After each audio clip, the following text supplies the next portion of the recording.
News and views ആരംഭിക്കുന്നു. സംസ്ഥാനത്തിൻ്റെ അവകാശങ്ങൾ സംരക്ഷിക്കാൻ കേരളം ഡൽഹിയിൽ നടത്തിയ സമരത്തിനോട് കേന്ദ്ര സർക്കാരിൻ്റെ മുട്ടാപ്പോക്ക് പ്രതികരണം. കേന്ദ്ര ധനകാര്യമന്ത്രി നിർമ്മല സീതാരാമൻ പാർലമെന്റിൽ അവതരിപ്പിച്ച കണക്കുകൾ കള്ളമാണെന്നാണ് വസ്തുതകൾ പരിശോധിക്കുമ്പോൾ മനസ്സിലാകുന്നത്. GST ഇല്ലാതിരുന്ന കാലവും GST കാലവും തമ്മിൽ കൂട്ടിക്കുഴച്ച് കേരളത്തിൻ്റെ കണക്കുകളെ ഖണ്ഡിക്കാൻ നോക്കുകയാണ് കേന്ദ്രം.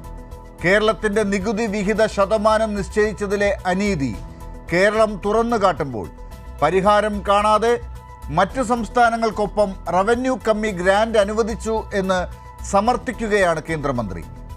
ഫെഡറൽ അവകാശങ്ങളുടെ കടയ്ക്കൽ കത്തിവെക്കുന്ന കേന്ദ്രത്തിനെതിരെ പ്രതിഷേധ കൊടുങ്കാറ്റുയർത്തിയ കേരളം രാജ്യത്തെ പ്രതിപക്ഷത്തിന് പ്രതീക്ഷ നൽകുകയാണ്.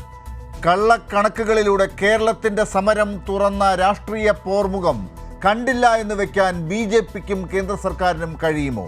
ന്യൂസ് ആൻഡ് വ്യൂസ് പരിശോധിക്കുന്നു. ചർച്ചയിൽ ചേരുന്നവർ: CPIM നേതാവ് അഡ്വക്കേറ്റ് K അനിൽകുമാർ, കോൺഗ്രസ് സഹയാത്രികൻ N ശ്രീകുമാർ, BJP വക്താവ് അഡ്വക്കേറ്റ് P കൃഷ്ണദാസ്, സംസ്ഥാന പ്ലാനിംഗ് ബോർഡ് അംഗം പ്രൊഫസർ ജിജു P അലക്സ് എന്നിവർ. ഏറ്റവും ആദ്യം അഡ്വക്കേറ്റ് K അനിൽകുമാർ, ഇന്ന് മുഖ്യമന്ത്രി പറഞ്ഞിരിക്കുന്നത് കേന്ദ്രത്തിനെതിരായ കേരളത്തിൻ്റെ പ്രക്ഷോഭം രാജ്യം ഏറ്റെടുത്തു എന്നാണ്. അങ്ങനെ ഏറ്റെടുത്തിട്ടുണ്ടോ? BJPക്ക് കനത്ത മറുപടി കേരളത്തിൻ്റെ ഈ പ്രതിഷേധം കൊണ്ട് രാജ്യത്ത് നിന്ന് അലയടിക്കുകയാണോ?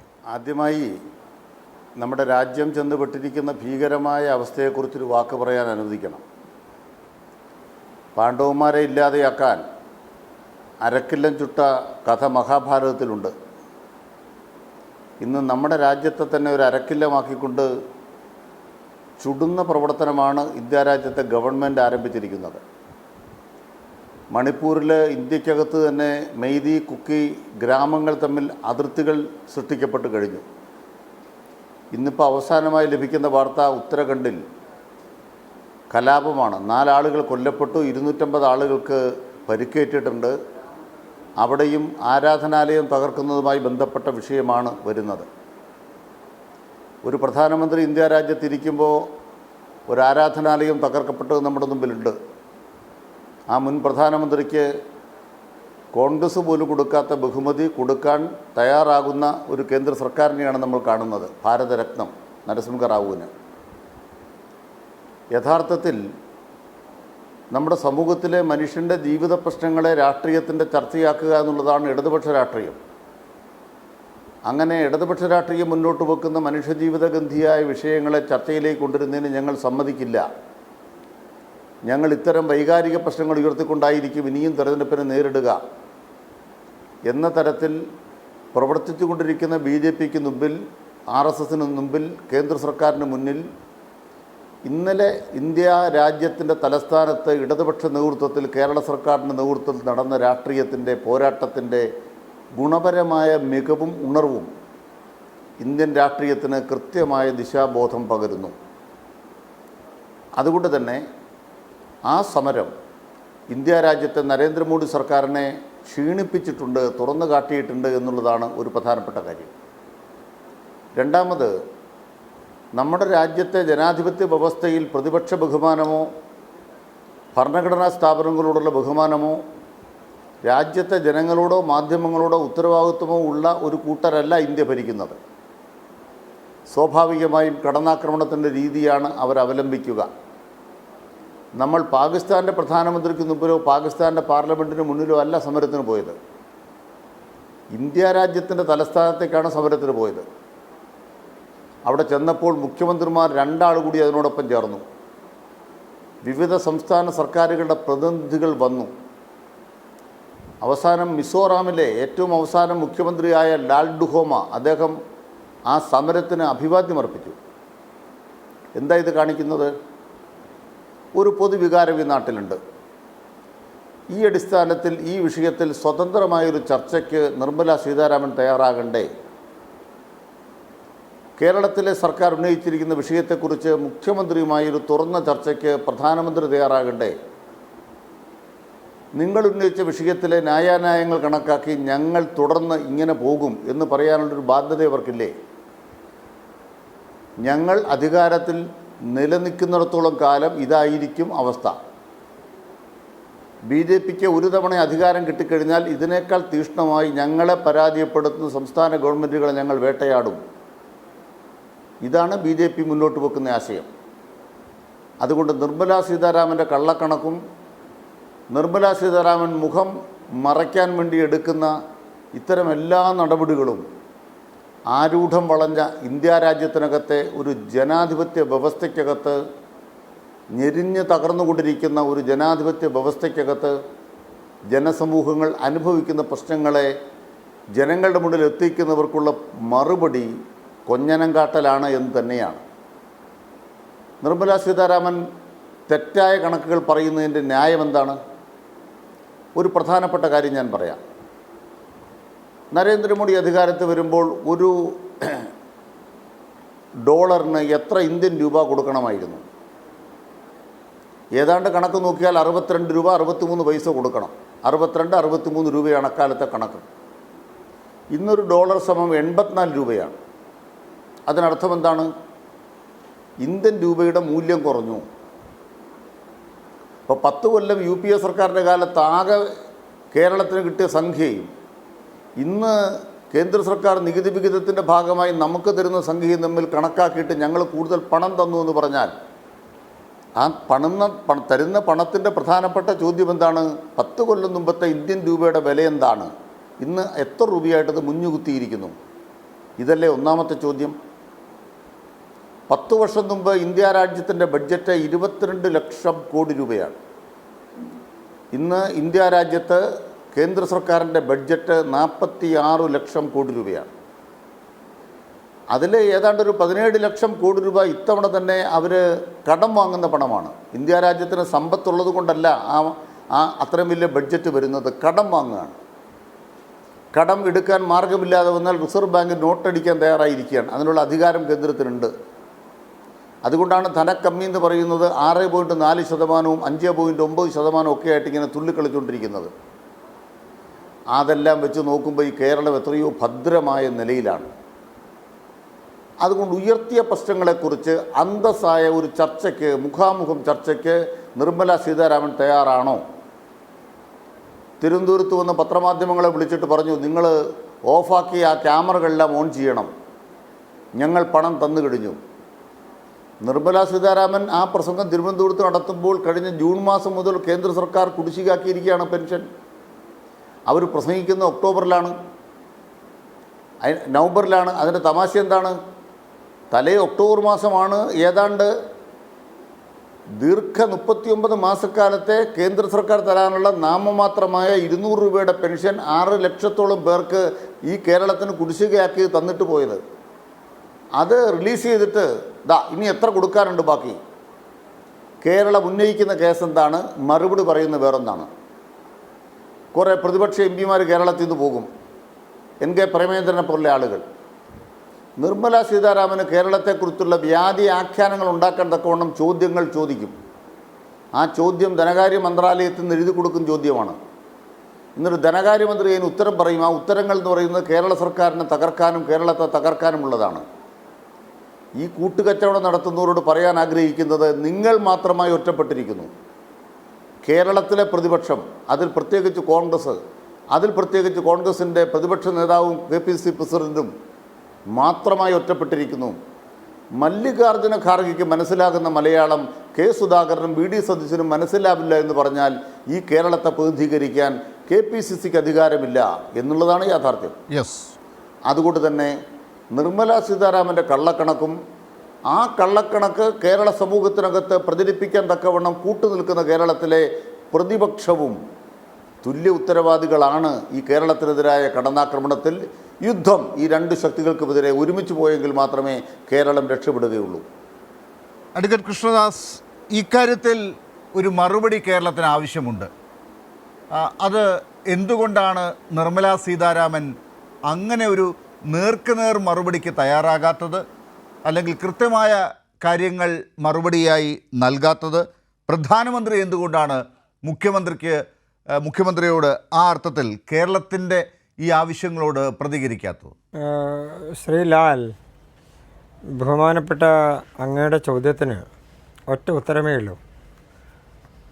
പാർലമെൻറ്റിൽ ധനകാര്യ വകുപ്പ് മന്ത്രി അക്കമിട്ട് നിരത്തിയാണ് കേരളത്തിന് കിട്ടിയിട്ടുള്ള പണത്തെ സംബന്ധിച്ചും കേരളവുമായി ബന്ധപ്പെട്ട് ഏതെങ്കിലും പണം കിട്ടാനുണ്ടോ എന്നുള്ളതിനെ സംബന്ധിച്ചും 2013 വരെ 2004 മുതൽ 2014 വരെയുള്ള കാലഘട്ടത്തിൽ UPAയുടെ ഭരണകാലത്തിൽ കിട്ടിയതിനേക്കാൾ എത്രയോ ഇരട്ടിയാണ് കേരളത്തിന് കിട്ടിയിട്ടുള്ള കേന്ദ്രവിഹിതം എന്നുള്ളതിനെ സംബന്ധിച്ചും ഒക്കെ അക്കമിട്ട് നിരത്തി കൃത്യമായി അവർ കണക്കുകൾ സൂചിപ്പിച്ചു.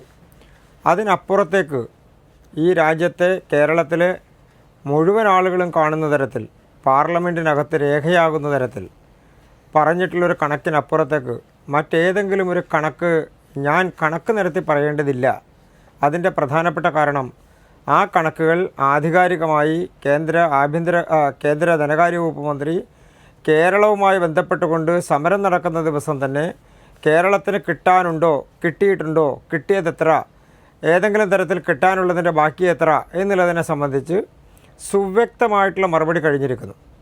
പിന്നെ ശ്രീ അനിൽകുമാറിനെ പോലുള്ളവരെ സംബന്ധിച്ച് അവർ ധനകാര്യ വകുപ്പ് മന്ത്രി പറയുന്നതല്ല, തങ്ങൾ വായിക്കുന്ന പത്രങ്ങൾ പറയുന്നതാണ് കണക്ക് എന്ന് വിശ്വസിക്കുന്ന ആളുകളോട് നമുക്ക് പ്രത്യേകിച്ചൊന്നും പറയാൻ ഇക്കാര്യത്തിൽ ഒരു സംശയം. പ്രധാനപ്പെട്ട കാര്യം ശ്രീ അനിൽകുമാർ പറഞ്ഞ മറ്റു കാര്യങ്ങളോട് താങ്കൾ പറയുന്നതിന് മുൻപ് ഇപ്പോൾ താങ്കൾ പറഞ്ഞ കാര്യത്തിൽ ധനകാര്യമന്ത്രി അക്കമിട്ട് കാര്യങ്ങൾ നിരത്തി എന്ന് പറയുമ്പോൾ ധനകാര്യമന്ത്രി ഒരുപാട് നേരം പാർലമെൻറ്റിൽ സംസാരിച്ചിട്ടുണ്ട്. MP-മാർക്ക് സംശയങ്ങൾ ചോദിക്കാനും അതിനകത്ത് കൃത്യമായി മറുപടി നൽകാനുമൊക്കെ അവർ തയ്യാറായിട്ടുണ്ടോ എന്നുള്ള കാര്യം ഇപ്പോഴും വിമർശനപരമായി നിൽക്കുന്ന ഒരു കാര്യമാണ്. അതൊന്ന്.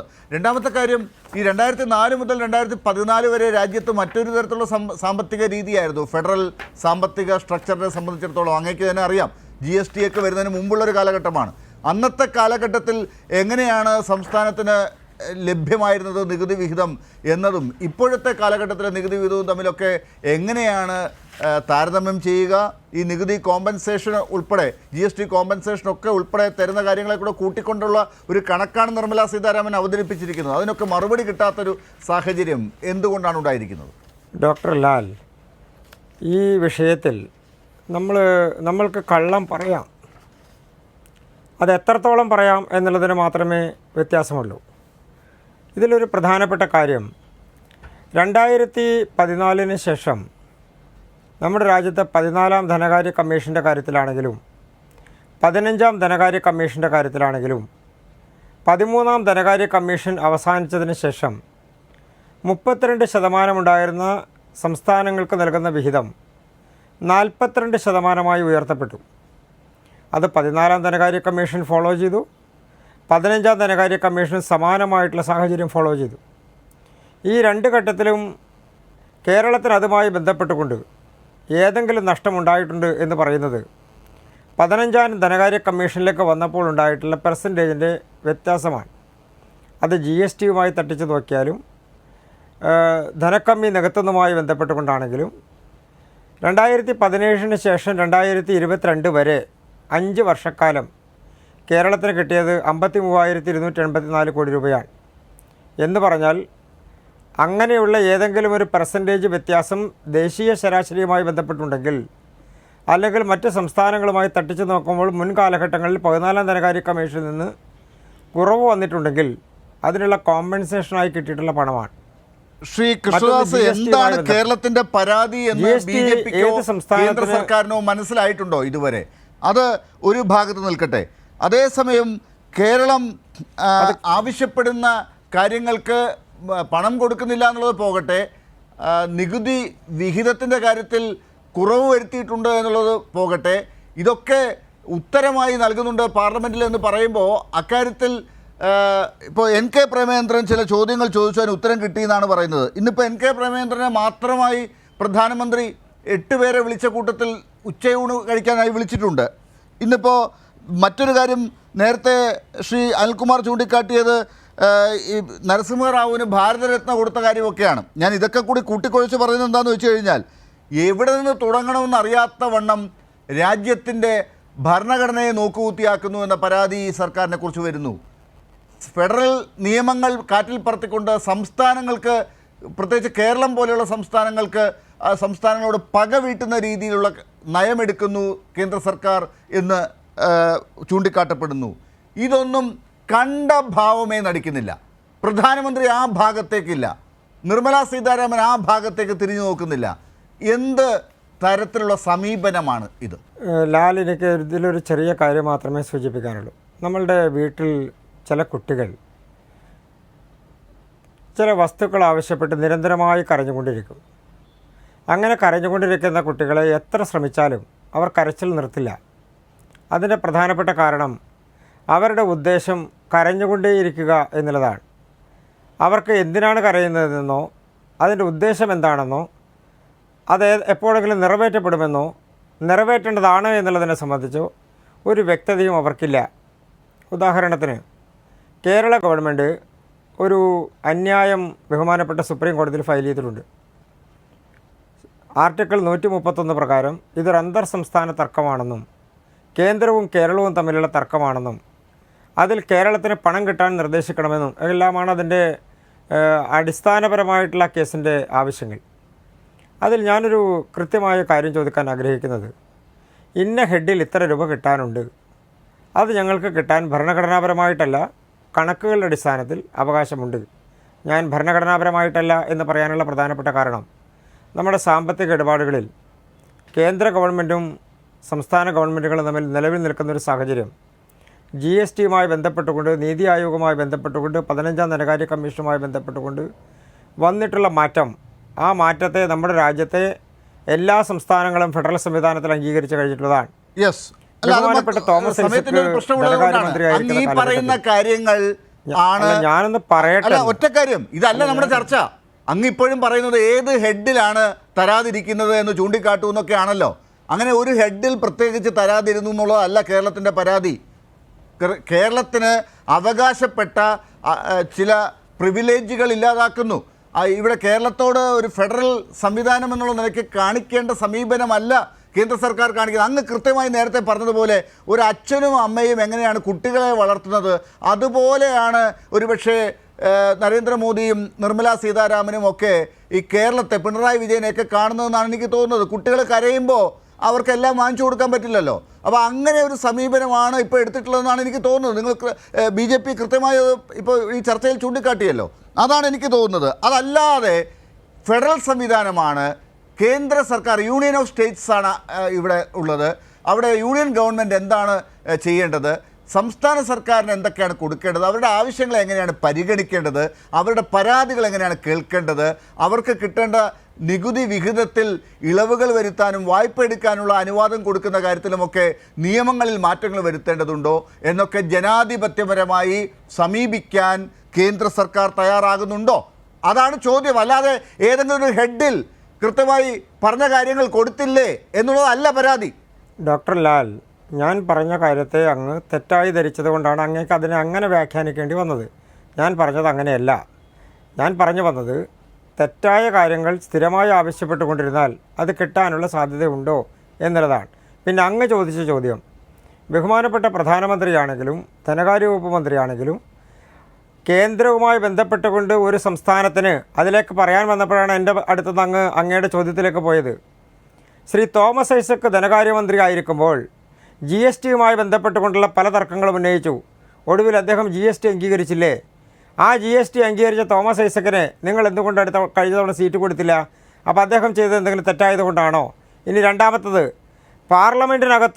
പാർലമെൻറ്റിന് പുറത്താണെങ്കിലും നിങ്ങൾക്ക് ഈ കാര്യങ്ങൾ ഉന്നയിക്കാനുള്ള സാഹചര്യമുണ്ടല്ലോ. എപ്പോഴാണ് ഇതുമായി ബന്ധപ്പെട്ടുകൊണ്ട് നടപടിയുമായി മുന്നോട്ട് പോയിട്ടുള്ളത്? മൂന്നാമത്തത്, കേരളത്തിൻ്റെ ധനകാര്യ വകുപ്പ് മന്ത്രിയും മുഖ്യമന്ത്രിയും ബഹുമാനപ്പെട്ട പ്രധാനമന്ത്രിയെയോ ബഹുമാനപ്പെട്ട ധനകാര്യ വകുപ്പ് മന്ത്രിയെയോ നേരിട്ട് കണ്ട് ഇതിൽ ചർച്ച നടത്തി ഞങ്ങൾക്ക് ഇത്ര കിട്ടാനുണ്ട് എന്ന് ബോധ്യപ്പെടുത്തുകയോ കിട്ടാൻ വേണ്ടിയിട്ടുള്ള നടപടികൾ സ്വീകരിക്കുകയോ ചെയ്തിട്ടുണ്ടോ? ഇതൊക്കെ ജനറൽ മന്ത്രി ശ്രീ KV തോമസിന്റെ മുന്നിൽ നടക്കുന്ന ബാനറിന് മുന്നിൽ ഞാനൊന്ന് പറയട്ടെന്ന് ഇതൊന്നും അല്ലല്ലോ കാര്യങ്ങൾ. അല്ല, ഞാനൊന്ന് പറയട്ടെന്ന് പറഞ്ഞോളൂ. അങ്ങ് തെറ്റായ വഴിക്ക് പറഞ്ഞു പോകുമ്പോഴാണ് ഞാൻ ഇടപെടുന്നത്. പറഞ്ഞോളൂ. അല്ല, ഞാൻ പറയുന്നത് തെറ്റായ വഴിക്കല്ല, നിങ്ങൾ എന്നെ തെറ്റായ വഴിയിലേക്ക് കൊണ്ടുപോകാൻ വേണ്ടി ശ്രമിക്കേണ്ട എന്ന് മാത്രമേ ഉള്ളൂ. ഞാൻ പറഞ്ഞത് കേന്ദ്ര ധനകാര്യ വകുപ്പ് മന്ത്രിയായിട്ടാണെങ്കിലും അതുമായി ബന്ധപ്പെട്ടുകൊണ്ട് ഉദ്യോഗസ്ഥന്മാരുമായി ബന്ധപ്പെട്ടുകൊണ്ടാണെങ്കിലും ചർച്ചകൾ നടത്തി ഞങ്ങൾക്ക് ഇത്ര കിട്ടാനുണ്ട് എന്ന കണക്കുകൾ ബോധ്യപ്പെടുത്തി അത് കിട്ടാൻ വേണ്ടിയിട്ടുള്ള നടപടി സ്വീകരിക്കാൻ കേരള ഗവൺമെൻറ്റിന് എന്താണ് തടസ്സമുള്ളത്, എന്താണ് ബുദ്ധിമുട്ടുള്ളത്? അതുകൊണ്ടാണ് ഞാൻ സൂചിപ്പിക്കാൻ വന്നത്.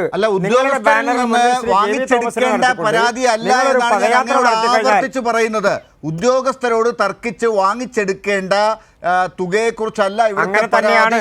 സംസ്ഥാനം കേരളത്തോടുള്ള വിവേചനം, കേരളത്തോടുള്ള വിവേചനം, കേരളത്തിന് കേന്ദ്രത്തിന് 60% കടമെടുക്കാം, കേരളത്തിന് അതേസമയം 2% താഴെ മാത്രം കടമെടുക്കാം എന്നൊക്കെയുള്ള ചില നിയമങ്ങളുണ്ടല്ലോ. ഇതൊക്കെയാണ് നമുക്ക് അന്വേഷിക്കേണ്ടത്.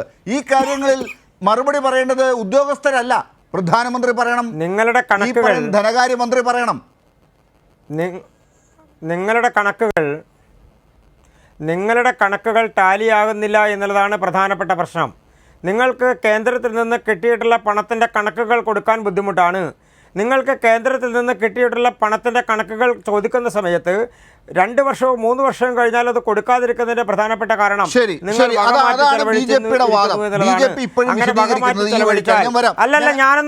ഞാൻ വരാം. അങ്ങ് പറയുന്ന ആ വഴിക്കുള്ള ചർച്ചയല്ല. അങ്ങയോട് ഞാൻ കൃത്യമായി പറഞ്ഞു, കേരളത്തിൻ്റെ ആവശ്യം BJPക്ക് മനസ്സിലാകുന്നുണ്ടോ, BJP അതിനോട് പ്രതികരിച്ചിട്ടുണ്ടോ? അങ്ങ് അപ്പോഴും ഉദ്യോഗസ്ഥർ എടുക്കേണ്ട തീരുമാനങ്ങളെക്കുറിച്ചാണ് ഇപ്പോഴും വിശദീകരിച്ചുകൊണ്ടിരിക്കുന്നത്. ഞാൻ അങ്ങയിലേക്ക് തിരിച്ചു വരാം. അങ്ങേക്ക് അടുത്ത ഘട്ടത്തിൽ കൂടുതൽ ഈ കാര്യങ്ങൾ വിശദീകരിക്കാം. എനിക്ക് ഈ കണക്കുകൾ സംബന്ധിച്ച് ഞാൻ പറയുന്നതിനേക്കാൾ കൃത്യമായി സംസ്ഥാന പ്ലാനിംഗ് ബോർഡ് അംഗം പ്രൊഫസർ ജിജു അലക്സ് ഉണ്ട്. അദ്ദേഹം ഒന്ന് വിശദീകരിച്ചിട്ട് എനിക്ക് കോൺഗ്രസിനോടുള്ള ചോദ്യം കോൺഗ്രസ് സഹയാത്രികനായ N. ശ്രീകുമാറിനോട് ചോദിക്കാം. പ്രൊഫസർ ജിജു അലക്സ്, എന്താണ് ശരിക്കും കേരളത്തിൻ്റെ ആവശ്യം എന്നുള്ളതും എന്താണ് കേരളത്തോട് കൊടുത്ത മറുപടി എന്നുള്ളതും അങ്ങ് ശ്രദ്ധിച്ചോ? എന്താണതിന് താങ്കളുടെ വിശദീകരണം? ചർച്ചയിൽ ഈ പ്രശ്നത്തെ നമ്മൾ കുറച്ചും കൂടി സിസ്റ്റമാറ്റിക്കായിട്ട് സമീപിക്കണമെന്ന് എനിക്ക് തോന്നുന്നു. 4 പ്രധാനപ്പെട്ട കാര്യങ്ങളാണ് ഇവിടെ പരാമർശ വിധേയമായിട്ടുള്ളത്. ഒന്ന്, സംസ്ഥാനത്തിൻ്റെ നികുതി വിഹിതം എത്രത്തോളം ലഭിക്കുന്നു എന്നുള്ളത് സംബന്ധിച്ച പൊതുവായിട്ടുള്ളൊരു പ്രശ്നം. അതുപോലെ തന്നെ ഗ്രാൻഡ് എത്രത്തോളം ലഭിക്കുന്നു എന്നുള്ളത്. മൂന്നാമതായി, മൂലധന നിക്ഷേപവുമായിട്ട് ബന്ധപ്പെട്ട് കേരളത്തിന് ലഭിക്കുന്നത് പര്യാപ്തമാണോ എന്നുള്ളത്. ഏറ്റവും അവസാനം, കേരളത്തിന്റെ വികസനാവശ്യങ്ങൾ നടത്തുന്നതിന് വേണ്ടിയുള്ള കടമെടുപ്പ് പരിധിയിൽ വരുത്തേണ്ടുന്ന മാറ്റങ്ങൾ സംബന്ധിച്ച്. അപ്പൊ ഈ 4 പ്രധാനപ്പെട്ട കാര്യങ്ങളെ സംബന്ധിച്ചും കേന്ദ്ര ധനമന്ത്രി ചില വിശദീകരണങ്ങൾ നൽകിയുണ്ടായി. ആ വിശദീകരണങ്ങൾ പലപ്പോഴും വലിയ തോതിൽ ലളിതവൽക്കരിക്കപ്പെടുകയാണ് ചെയ്യുന്നത് എന്നുള്ളത് വ്യക്തമാണ്. കാരണം ഇത് പൊതുവെ ഏതെങ്കിലും ഒരു പ്രത്യേക സ്കീമിന്റെ ഭാഗമായി കുറച്ച് തുക ലഭിച്ചുവോ അല്ലെങ്കിൽ ഇല്ലയോ എന്നുള്ളതല്ല പ്രധാനപ്പെട്ട പ്രശ്നം. അതിനേക്കാൾ അപ്പുറത്തായി സംസ്ഥാനങ്ങളുടെ നിത്യനിദാന ചെലവുകൾക്ക് വേണ്ടി ലഭിക്കേണ്ടുന്ന തുക കൃത്യസമയത്ത് ലഭിക്കുന്നുണ്ടോ, അത് വർദ്ധിപ്പിക്കേണ്ട ആവശ്യമുണ്ടോ, അത് വർദ്ധിപ്പിക്കുന്നതിന് വേണ്ടിയുള്ള മാനദണ്ഡങ്ങളിൽ മാറ്റം വരുത്തേണ്ടതായിട്ടുണ്ടോ, അങ്ങനെ മാനദണ്ഡങ്ങളിൽ മാറ്റം വരുത്തുന്ന സമയത്ത് കുറവുണ്ടാകുന്ന സംസ്ഥാനങ്ങൾക്ക് അത് കൃത്യസമയത്ത് കൊടുക്കേണ്ടതുണ്ടോ മുതലായിട്ടുള്ള മൗലികമായിട്ടുള്ള പ്രശ്നങ്ങളാണ്. അപ്പൊ ഏറ്റവും ആദ്യത്തെ ഒരു പ്രശ്നം എനിക്ക് തോന്നുന്നു വളരെ ലളിതമായിട്ടൊന്ന് വിവരിക്കാൻ ഞാൻ ശ്രമിക്കാം. ഒന്ന്, പ്രധാനമായിട്ടും പറഞ്ഞിട്ടുള്ളത് 2004-2014 വരെയുള്ള കാലഘട്ടത്തിൽ നികുതി വിഹിതമായിട്ട് കേരളത്തിന് ഏതാണ്ട് 46,000-ലധികം കോടി, 46,300-ലധികം കോടി രൂപ ലഭിച്ചു എന്നുള്ളതാണ് പറയുന്നത്. പക്ഷേ അത് 2014-24 1,50,000-ൽ പരം കോടി രൂപ കേരളത്തിന് ലഭിച്ചു. ശരിയാണ്, ആ തരത്തിൽ കാര്യങ്ങൾ നടന്നിട്ടുണ്ട് എന്ന് വെക്കുക. പക്ഷെ പ്രശ്നം അതല്ല. ഈ നികുതി വിഹിതം എന്ന് പറയുന്നത് ഏതെങ്കിലും സൗജന്യ നിരക്കിൽ ഗവൺമെന്റ് കൊടുക്കുന്ന ഒന്നല്ല. അത് ഭരണഘടനാദത്തമായി സംസ്ഥാനങ്ങൾക്ക് ലഭിക്കേണ്ടതാണ്. അത് മുഴുവൻ നികുതി വരുമാനത്തിന്റെ സംസ്ഥാനങ്ങൾക്കുള്ള വിഹിതമാണ് എന്നുള്ളത് നമുക്ക് ലളിതമായിട്ട് അറിയാം. അത് ധനകാര്യ കമ്മീഷനാണ് നിശ്ചയിക്കുന്നത്. ധനകാര്യ കമ്മീഷൻ വിവിധ മാനദണ്ഡങ്ങളുടെ അടിസ്ഥാനത്തിലാണ് അത് നിശ്ചയിക്കുന്നത്. ഈ മാനദണ്ഡങ്ങളുടെ അടിസ്ഥാനം പ്രത്യേകം ശാസ്ത്രീയമായിട്ട് നമ്മൾ പരിശോധിക്കേണ്ടതാണ്. ഏതാണ്ട് 6 മാനദണ്ഡങ്ങളാണ് അതിനുള്ളത്. ആ 6 മാനദണ്ഡങ്ങളിൽ ഏറ്റവും പ്രധാനപ്പെട്ട മാനദണ്ഡം നമുക്കറിയാവുന്ന പോലെ ജനസംഖ്യയും അതുപോലെ തന്നെ വരുമാനത്തിലുള്ള അന്തരവും ഒക്കെയാണ്.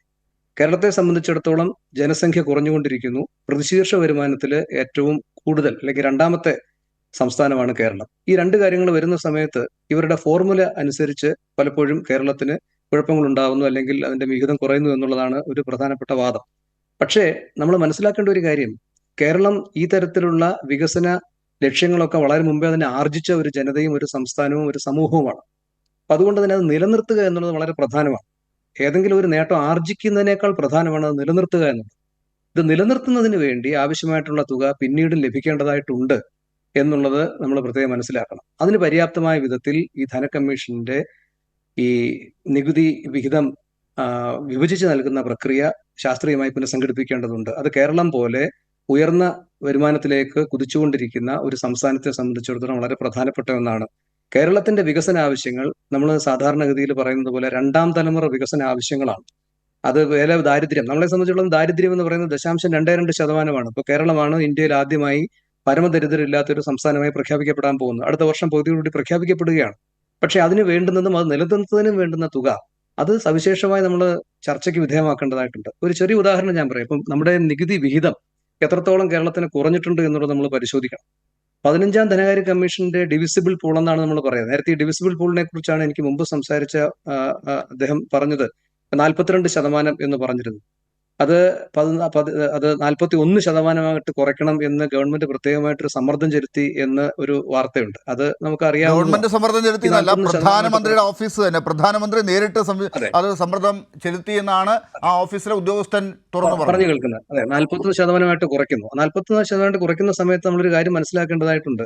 10ാം ധനകാര്യ കമ്മീഷന്റെ സമയത്ത് ഈ ഡിവിസിബിൾ പൂളിന്റെ 3.8% കേരളത്തിന് ലഭിച്ചിരുന്നത്. പക്ഷെ 15ാം ധനകാര്യ കമ്മീഷന്റെ സമയത്ത് അത് കുറഞ്ഞ് 1.9% കുറയുന്നു. അത് 14ാം ധനകാര്യ കമ്മീഷന്റെ സമയത്ത് 2.5% കുറഞ്ഞിരുന്നു. അത് ഇനി കുറയാനില്ല എന്നുള്ള ഘട്ടത്തിലേക്കാണ് പോയിക്കൊണ്ടിരിക്കുന്നത്. 1.9% കുറഞ്ഞിരിക്കുന്നു. ഇങ്ങനെ അനുക്രമമായി കുറയുന്ന ഈ പ്രക്രിയ അതാണ് ചോദ്യം ചെയ്യപ്പെടുന്നത്. അതങ്ങനെ കുറയാൻ പാടുണ്ടോ? അങ്ങനെ കുറയാൻ പാടില്ല എന്നുള്ളതാണ് യാഥാർത്ഥ്യം. അത് അങ്ങനെ തന്നെ നിലനിർത്തുകയോ അല്ലെങ്കിൽ കുറച്ചുകൂടി കൂട്ടുകയോ ചെയ്തിരുന്നെങ്കിൽ കേരളത്തിന്റെ വികസനാവശ്യങ്ങൾക്കുള്ള ഡിവിസിബിൾ പൂളിൽ നിന്നുള്ള വിഹിതം കാര്യമായി വർദ്ധിച്ചേനെ. ആ വർധനവ് ഇങ്ങനെ കുറയുന്നത് വലിയ ആശങ്കയുണ്ടാക്കുന്നു. കേരളത്തിന്റെ നിത്യനിദാന പ്രവർത്തനങ്ങൾക്ക്, വികസന പ്രവർത്തനങ്ങൾക്ക് തികയാതെ വരുന്നതിന്റെ ഒരു പ്രധാനപ്പെട്ട കാരണം അതാണ് എന്നുള്ളതാണ് ഏറ്റവും.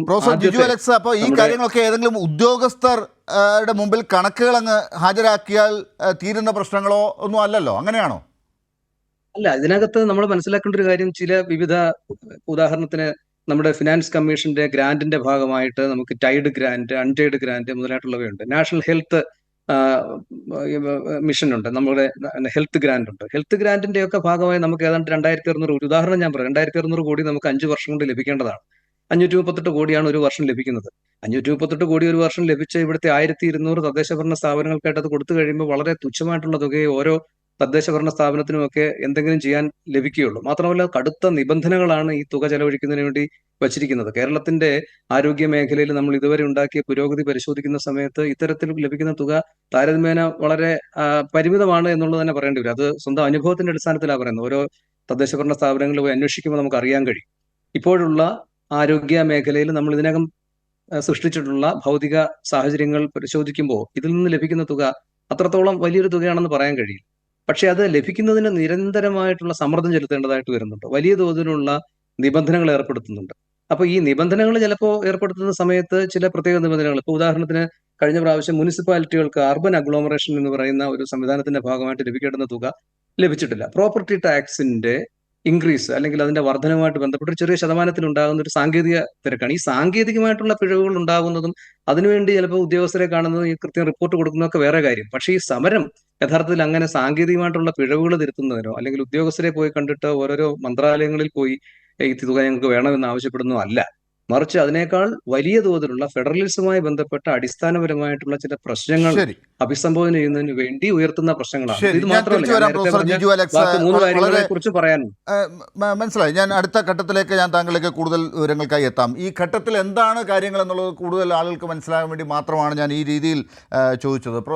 ശ്രീ എൻ ശ്രീകുമാർ, ഇതിനിടയ്ക്ക് ശ്രീ അനിൽകുമാർ നേരത്തെ ചൂണ്ടിക്കാട്ടിയ കാര്യങ്ങളുണ്ട്. രാഷ്ട്രീയമായി എവിടെയാണ് കേരളത്തിൻ്റെ പ്രക്ഷോഭം നിൽക്കുന്നത്? രാജ്യം മുഴുവൻ അത് ഏറ്റെടുത്ത് നിൽക്കുന്ന ഒരു സംവിധാനമുണ്ട്. ഇന്ത്യ മുന്നണിയെ തന്നെ വലിയ പ്രസക്തമായ രീതിയിലേക്ക് ഉയർത്തി കാണിക്കുന്ന രീതിയിൽ ഈ സമരം വളർന്നിട്ടുണ്ട്. ഈ സമരത്തെ ഒരു വിമാനം പിടിച്ച് ഡൽഹിക്കൊക്കെ പോയി എന്ത് ചെയ്യാൻ പോകുന്നു, ആ കൂലി പോലും നഷ്ടപ്പെടുകയാണല്ലോ ചെയ്യുന്നത് എന്നൊക്കെ കളിയാക്കിയവർക്ക്, സമ്മേളനം നടത്താൻ പോകുന്നു എന്നൊക്കെ പറഞ്ഞവർക്ക് ഇപ്പോൾ ഈ സമരത്തിൻ്റെ പ്രാധാന്യം മനസ്സിലായിട്ടുണ്ടാകുമോ ശ്രീ എൻ ശ്രീകുമാർ? ആ സമരത്തിന്റെ പ്രാധാന്യം CPM അണികൾക്ക് പോലും മനസ്സിലായിട്ടില്ല. ശ്രീ അനിൽകുമാർ ഇവിടെ പറഞ്ഞു, ശ്രീ ലാലും പറഞ്ഞു, ദേശീയാടിസ്ഥാനത്തിൽ വളരെ പ്രാധാന്യത്തോടെ ശ്രദ്ധിക്കപ്പെട്ടെന്ന്. അതൊരു പബ്ലിസിറ്റി ആയിരുന്നു എന്നുള്ള കാര്യം നിങ്ങൾ പറയുന്നത് വളരെ ശരിയാണ്. കാരണം ഡൽഹിയിലെ മുഖ്യമന്ത്രിയും മന്ത്രിമാരും MLA-മാരും ഭരണപക്ഷ MLA-മാരും കൂടെ ഒരു സമ്മേളനം നടത്തുക, ഒരു പ്രതിഷേധ സമ്മേളനം നടത്തുക. ആ സമ്മേളനത്തിൽ കോൺഗ്രസ് വിരുദ്ധ സംസ്ഥാനങ്ങളിലെ ഇതര മുഖ്യമന്ത്രിമാര്, പഞ്ചാബിൽ കോൺഗ്രസിനെ തോൽപ്പിച്ച ആം ആദ്മി, ഡൽഹിയിൽ കോൺഗ്രസിനെ തോൽപ്പിച്ച ആം ആദ്മി, ഈ രണ്ട് മുഖ്യമന്ത്രിമാർ പങ്കെടുക്കുക. ഇത് വലിയൊരു പബ്ലിസിറ്റി തന്നെയാണ്, സംശയമൊന്നും ഇല്ലാത്ത കാര്യമാണ്. ആ സമരത്തെ കോൺഗ്രസും അംഗീകരിച്ചിട്ടുണ്ട്, ഇല്ലെന്ന് പറയുന്നില്ല. പക്ഷേ കോൺഗ്രസ് പറയുന്ന ഒരു കാര്യം കേരളത്തിലെ കാര്യങ്ങൾ തീർത്തിട്ട് ഡൽഹിയിലേക്ക് പോവുക എന്നതായിരുന്നു. പക്ഷെ അത് മാത്രം നിങ്ങൾ പറയില്ല, ഇടതുമുന്നണി നേതാക്കൾ പറയില്ല. കോൺഗ്രസ് ഈ സമരത്തെ എതിർത്തു എന്നേ പറയുള്ളൂ. കോൺഗ്രസ് ഈ സമരത്തെ എതിർത്തിട്ടില്ല, പക്ഷെ അവനവൻ ചെയ്യേണ്ട ഡ്യൂട്ടി ചെയ്യാതെ സമരത്തിന് പോയി എന്നുള്ളതാണ്. ഇത് തന്നെയാണ് ബി ജെ പിയും പറയുന്നത്. കണക്കുകളൊക്കെ കാണിച്ചിട്ട്, കണക്കുകളൊക്കെ ഉദ്യോഗസ്ഥരുമായി സംസാരിച്ചിട്ട് അതനുസരിച്ച് പറഞ്ഞാൽ കിട്ടും, അത് ചെയ്യൂ, അത് ചെയ്യാതെ നിങ്ങൾ എന്തിനായി പ്രതിഷേധം എന്നാണ് അവർ ചോദിക്കുന്നത്. ഇത് തന്നെയാണ് മറ്റൊരു അർത്ഥത്തിൽ താങ്കൾ ചോദിക്കുന്നത്. പിന്നെ സമ്മേളനം എന്ന് താങ്കൾ ഇപ്പോഴും കളിയാക്കിയ കാര്യം, കർണാടകവും അത് തന്നെയാണോ? സമ്മേളനം നടത്തി ആളെ കാണിക്കുകയായിരുന്നോ? പബ്ലിസിറ്റി നടത്തി പോവുമായിരുന്നോ?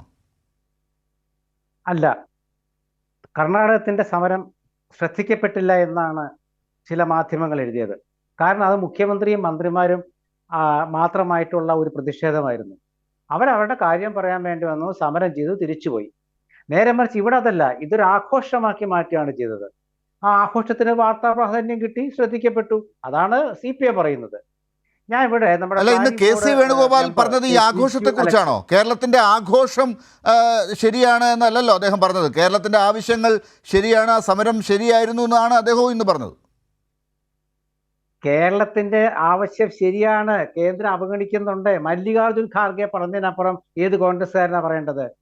കേരളത്തെയും ആന്ധ്രയെയും തെലങ്കാനയെയും തമിഴ്നാട്ടിനെയും അവഗണിക്കുന്നു എന്ന് പറഞ്ഞ് ശരിയാണ്.